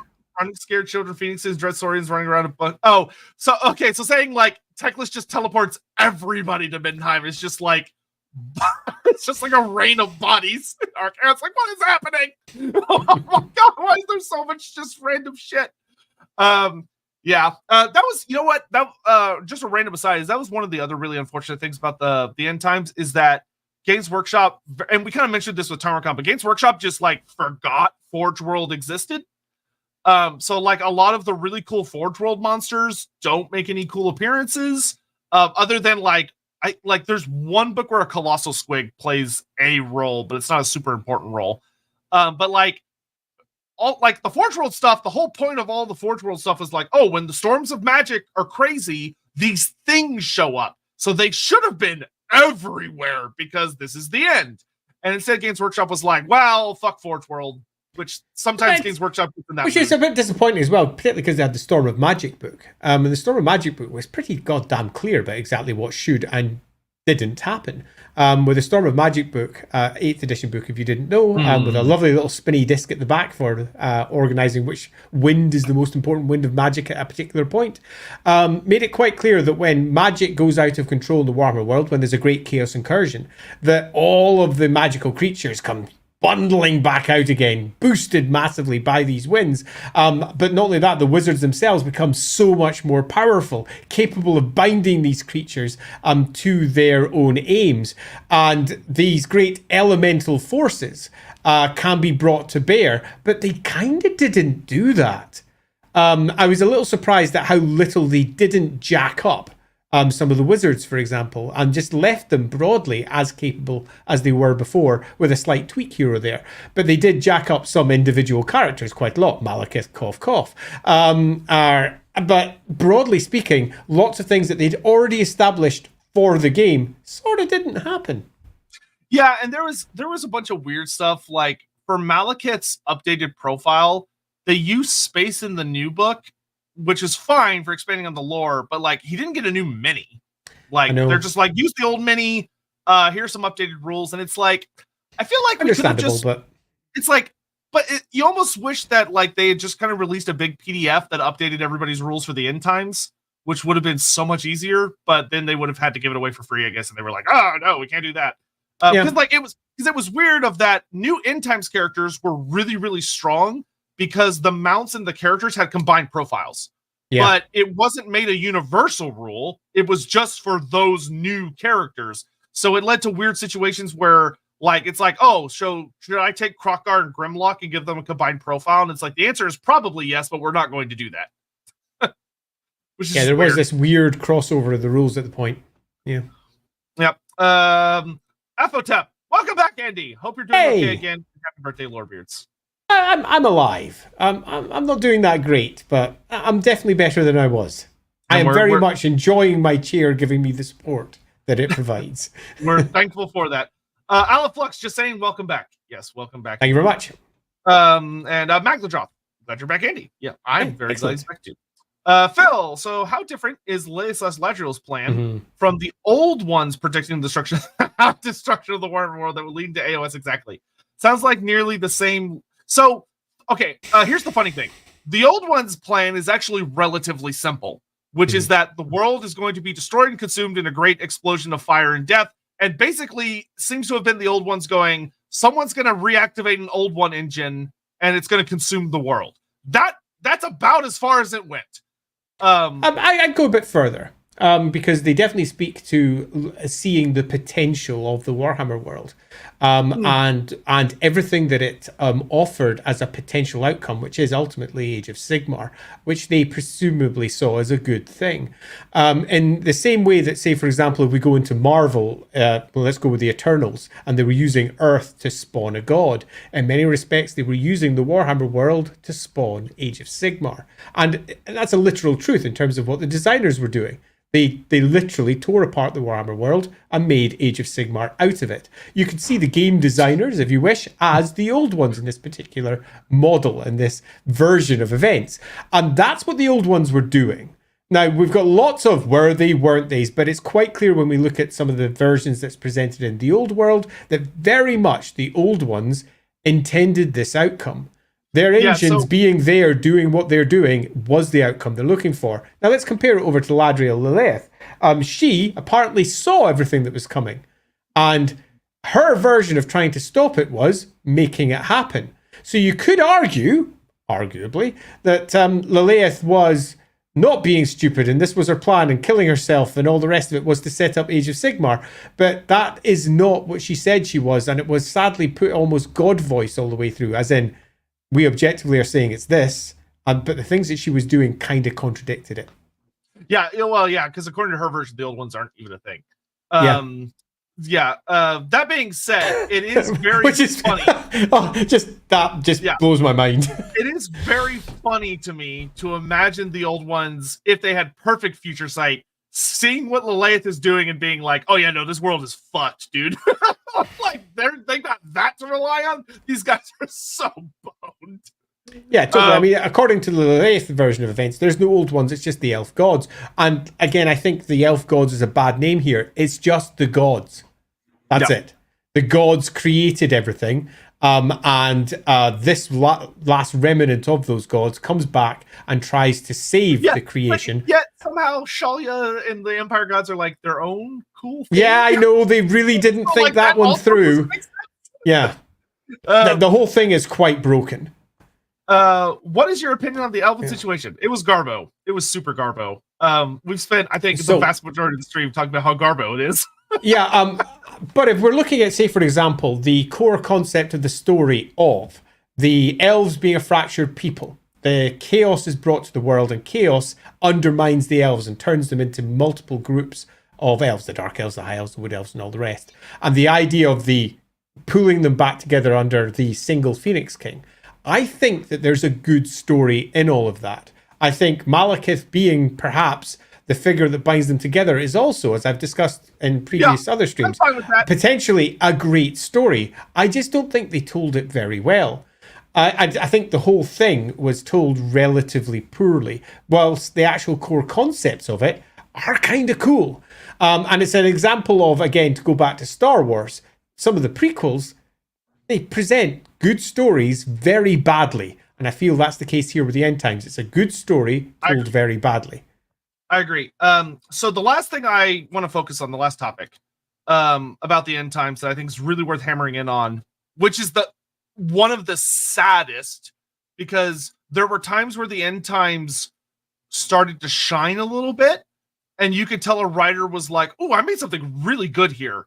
All we have to do is make sure we talk about this in a later book, and then it just doesn't We're going happen. to Thanquol, aren't we? We're going to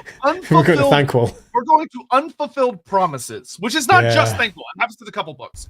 Yeah. So the first great example that I think there was a legitimate desire for one of the writers of like, oh, this is really cool setup, is Cetra, where the first book of Nagash ends with a beautiful piece of art that is unique to that book.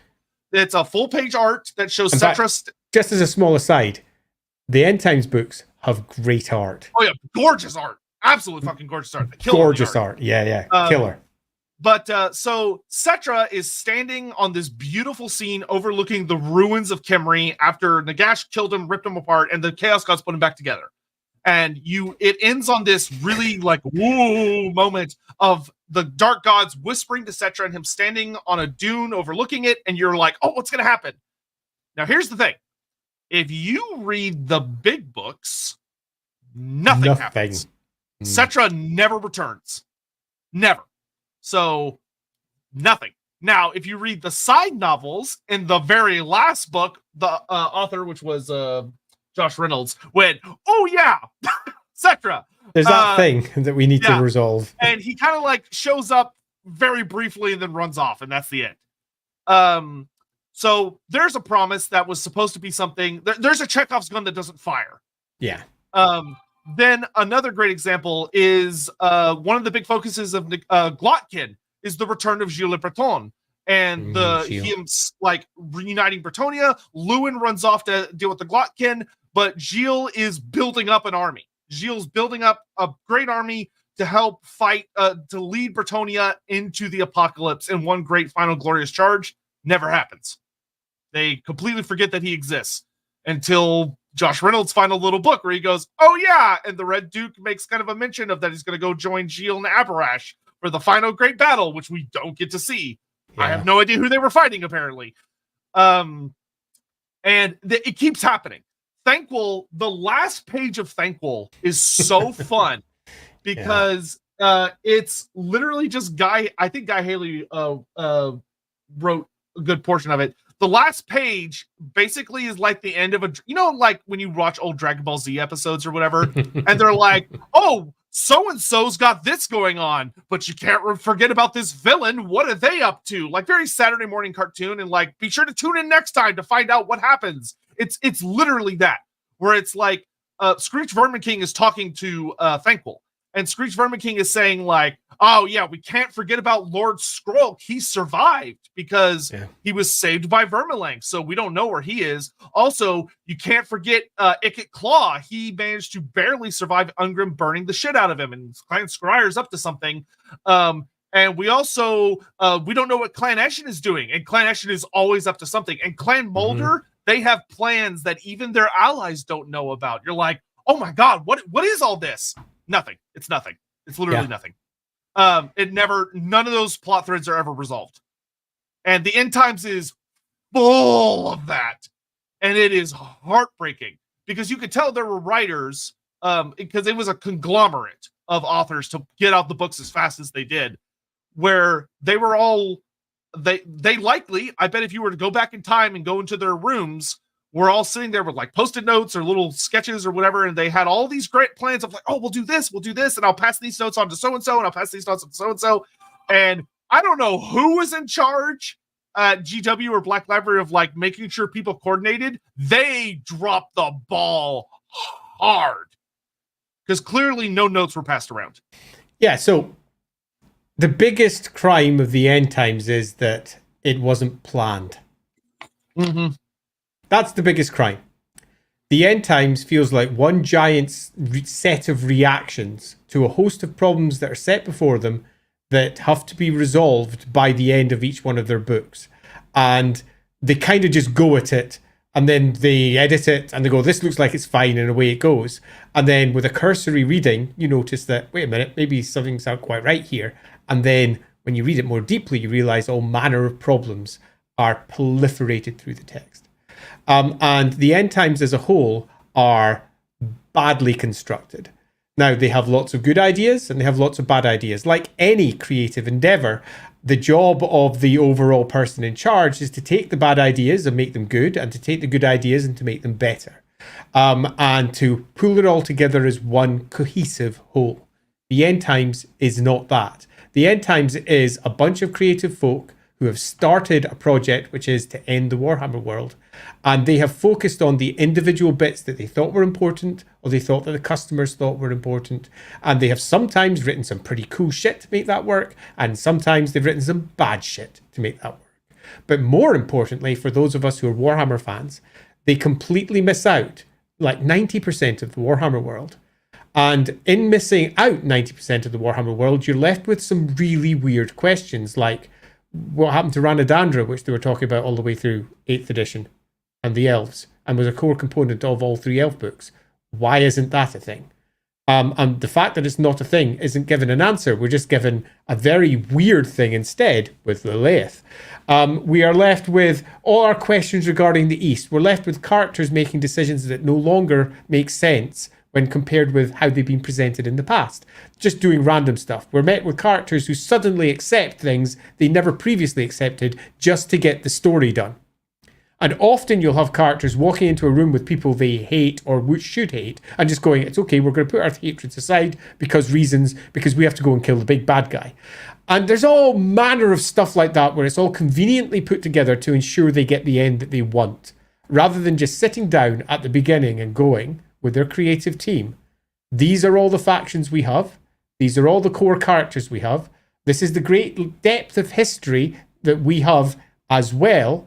What can we do to celebrate that and make everybody go, oh yeah, Warhammer is cool. I'm sad to see it go, but Warhammer is so fucking cool. The characters that we love dying in ways that speak to those characters, either being heroic or stubborn or full of whatever particular emotion or storytelling devices that they have.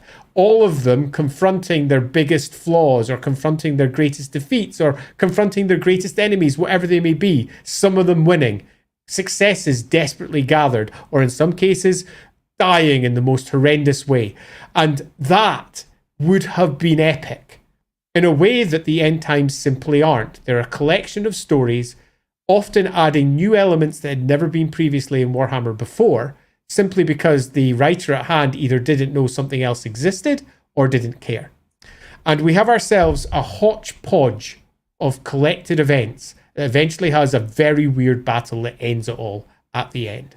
And as someone who was a great fan of Warhammer for all of its peaks and troughs, because in many respects the end times reflects Warhammer as a whole, it is a broken setting. Some of it's great. Some of it is just slapped together. Some of it has had a great deal of thought. Some of it's had very little thought. Some of it's deeply racist and deeply weird. Some of it escaped from the 80s and should never be looked at again. And in some respects, the end times is a reflection of that. It's broken to its core. It's not a very good story. But if we strip out all the bad bits and just look at the events, and we pull ourselves away from some of the bad writing, and we just look at all the cool that could be there, I think, and I have attested more than once, that the end times could be brilliant, even with the stories that it has. It could be brilliant. It just needs a lot more material. It is, as I've said before, Star Wars and the prequels. The prequels are bad. They've got bits I like, but they're bad. But the overall prequel era is pretty fucking awesome because Star Wars went back and added detail. And that detail made it all make sense. And in the same case, the end times lacks all of that detail. It takes people like us to come in and go, how could we make this sensible? Yeah, Spingle Noodle says, Josh Reynolds talked about exactly this process in an interview with Jordan Sorcery. TLDR is GW just wanted AOS out and didn't care about the fantasy plot. They told Reynolds to just drop Scarsnick and not include him. Yeah, because Scarsnick also is a character that they're like, oh, what's going to happen with Scarsnick? And he just never shows up. Yeah, quite. Yeah, and one of the things, I will say, one of the things that's the most telling about how disorganized it was is that even when you're dealing with the exact same companion story, so like End Times Cain and then the companion book, The Curse of Cain, have wildly different events. Thankful is actually really consistent. Good for Thankful. Return of Nagash versus End Times Nagash had some weird inconsistencies. End Times Archaon versus the Lord of the End Times is a very weird story. Lots of very different things happen because those authors were just on completely different pages. And it sucks. It just sucks. Yeah, it generally speaks to a lack of clean organization. And fittingly, chaos. This is chaos all along. Jonathan's Manservant. Thankful versus Elspeth would have been a cool fight. Hell yeah, it would have been. It would have been, but it isn't the fight that I would have liked. The fight I would have liked for Nuln is Thanquol versus Gotrek.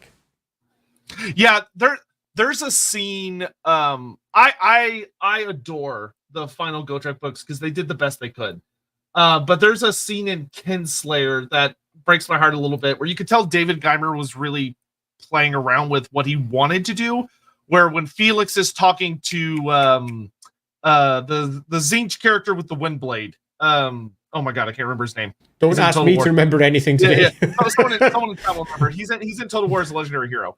But when Felix is fighting him at the northern border from the Empire into Kislev, he basically Echold Hellbrass. Thank you. So when he's fighting Echold Hellbrass, Echold does this thing where he basically lets Felix see all these different potential futures simultaneously to kind of like show what's going on.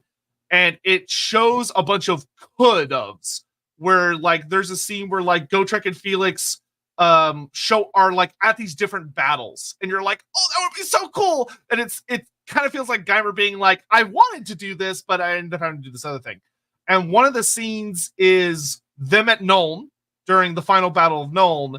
And then there's another scene where it's the new Thankful and Bone Ripper leading all of the Skaven at the final siege of Karasakarak, and Gotrek and Felix are there alongside like Bugman, Grombrindal, Thorgrim Grudgebearer, and it's like this final fuck you showdown between the Skaven and the dwarfs. And it's like, oh wow, these sound really cool. And David's like, yeah, but we can't do that story. So onward we go. Yeah. And it's a bummer, but like the scene of them at Nuln facing off with Thankful is really cool. It's a shame we didn't get it. Yep, agreed. So I agree, Jarthu's manservant. Yep. Necromancer Cobalt, these streams last part should be an art stream. We would have to prep in advance for that, which we most certainly didn't.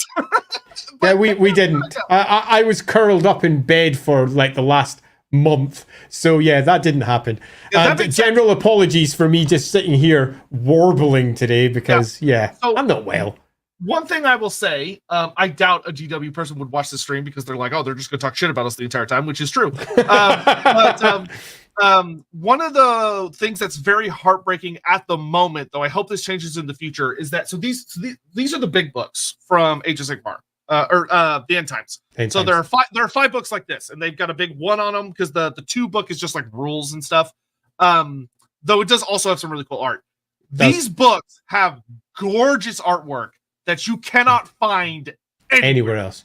Because Games Workshop has never made PDF or online versions of these books. They are purely physical. Even if you were to go get a Warhammer Plus subscription right now and go into their archives, these books have not been uploaded. And I really hope they change that because they have some of the most gorgeous art of like a lot of your favorite characters that are exclusive to these books, which is wild. It is. And there's some truly great art in those books. This is not one of those hyperbolic moments where we're saying, oh, there is a good point. It's the art, honest gov. No, clearly there was a massive push for the End Times in the studio. And the art team nailed it. They just nailed it. They completely nailed it. Whatever was requested of them, they nailed. Where the writing team... I think it's fair to say they were much less certain in their outcomes. Some parts they nailed, other parts they did not. So one of the things that actually makes me giggle looking at this book is that the End Times Kane book was also the most depressing book because when you get it, it has this full art on the back where it makes you think you're going to see this scene, which is Kane, the god, emerging with Tyrion kind of like being what summons him, and you're like, holy fuck, are we gonna get, and he's on the front cover too, like actual Kane, and you're like, holy fuck, are we gonna get to like see Kane show up and do stuff, which would have been great? No. And it is a crime. Now that doesn't mean it didn't happen, which is something that I think is worth adding. If you just look at the End Times material as a surface view of all the stuff that happened in the Warhammer world, that means that we can still have all the gods return. We can have, for example, Ladriel being actually the core character there, not Lileath, and it being one giant lie to get a particular outcome. Have that whole thing be spun, meaning that we have someone come along and retcon that nonsense. And that suddenly all makes much more sense. We can have Kane returning. We can do whatever we want if we come and re-pitch all of those stories in a slightly different way. And I think that is a nice positive ending, at least for this stream, where we can say that the End Times are great. It's just that the stories they told are terrible. Also, End Times Kane, another reason it's the red redheaded stepchild, bastard son of the end times. No new minis either. All the other ones got new minis. Nothing.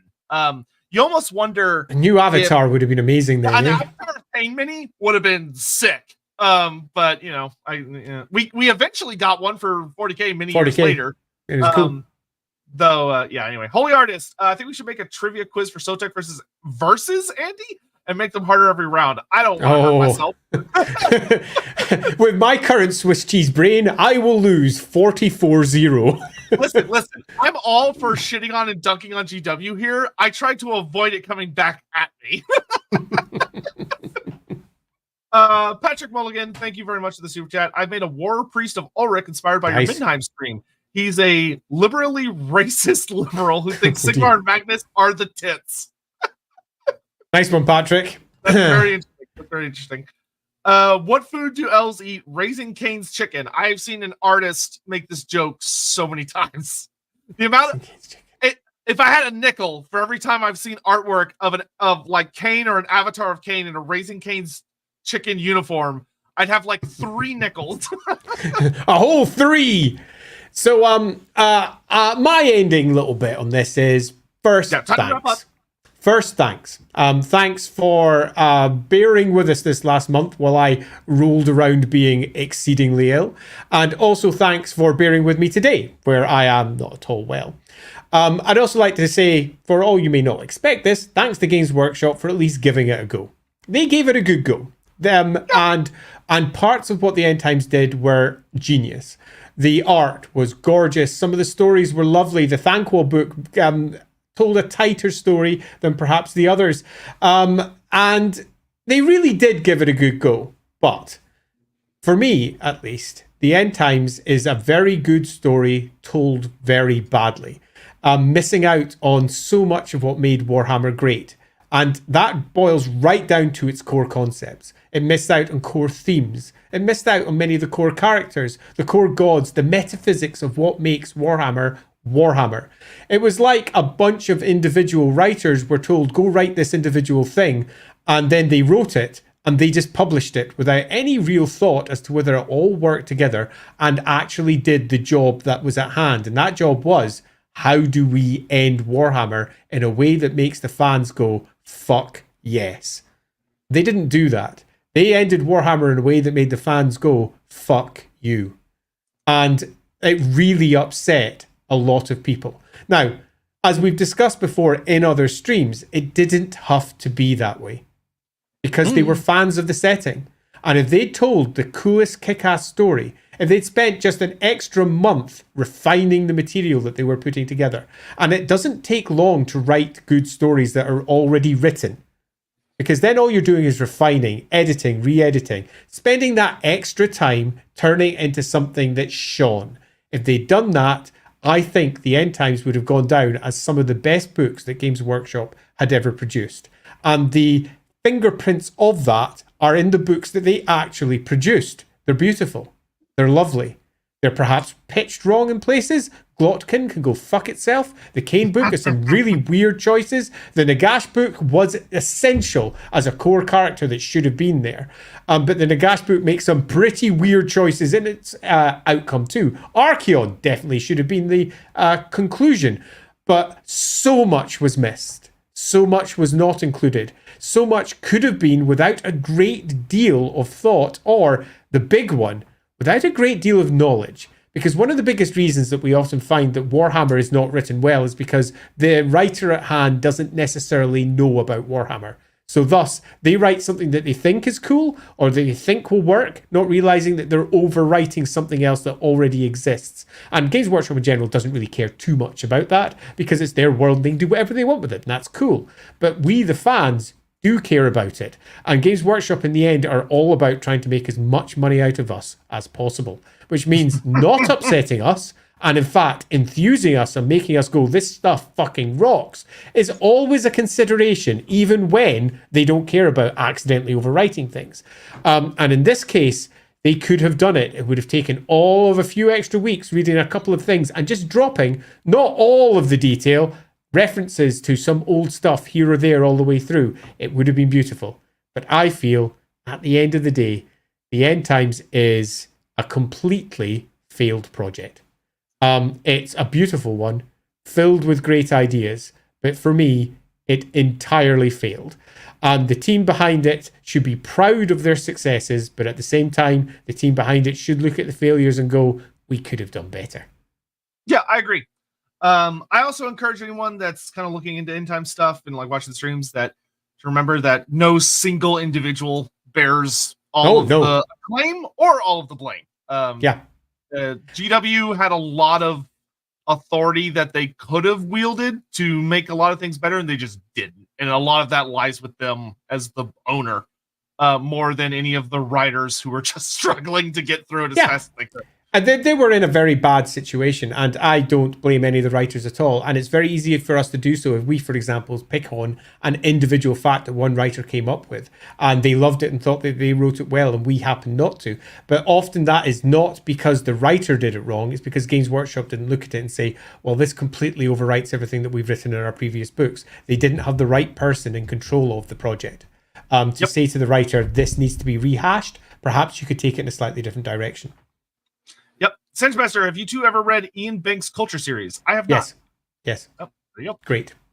Ricky Chapman, we joked once that everyone we didn't see die escaped on a balloon and are now flying slowly to Age of Sigmar, made us smile. I mean, you joke, but a number of characters have shown up or made appearances, which then leads to rather funny moments of the authors having to be like, oh yeah, this is what happens with this character in the end times because we didn't originally write anything. Like Kraken Rock the Black gets his end times lore in Age of Sigmar because they were like, well, we want him, so we have to figure out what happened to him. So I'd also like to finish with the end times. We barely scripted. Today was a very loose jump around on a bunch of things because I'm not well, and there's absolutely no chance on earth I can remember all the details that are required. But I think if we ever do another end time stream in future, because I know they're relatively popular, because who doesn't like wailing down on something that's not necessarily what we'd like it to be, I think that we should probably focus on a specific topic, an individual character in the end times, or perhaps one particular storyline within it, so that we can look at it and at the individual details with a lens and say, not just what could have been done better, but what could have been, how it could have been done better. What we would suggest would make a lovely alternative for some of the plot beats that we think didn't land the way they should have. Yep. And so we'll do that in 2025. Oh yeah! Not a moment before. Part 3 next year. Happy birthday to us. That being said, thank you all so much for joining us. It's really, really awesome to be back.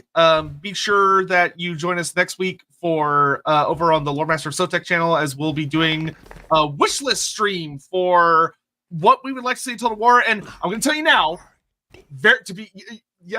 also pre-order Dark Deeds, or no, not pre-order. Buy Dark Deeds. Buy Dark Deeds. You don't have to wait. You just get it. I need to have, like, Andy Chambers needs to get more, food. And how's he going to do that if you don't go buy his game? Mark Gibbons, the gorgeous artist of all those pieces of art that we love from Warhammer, is relying on this game selling many copies. So you need to go buy extra copies just for Mark. Yep. You can find the links for all that on the YouTube. And if you're listening to the show, you can check out our socials, and you can find that really easily. Head over to Modiphius's website, click on Board Games, click on Dark Deeds, click buy. Job done. There you go. I'm going to be doing that tomorrow when I get paid because someone ruined my set, so I need to get a new one. But it's whatever. So with that out of the way, like I said, join us next week. I'm going to warn you now. It's not going to be it's a true wish list. So it's going to be unhinged. It's going to be asking for completely unreasonable shit that is almost assuredly not going to happen, but we're going to do it anyway because Santa Claus is real next week. So damn straight. We'll see you all then. Please take care. Have a lovely day. Bye-bye. Until then, bye-bye.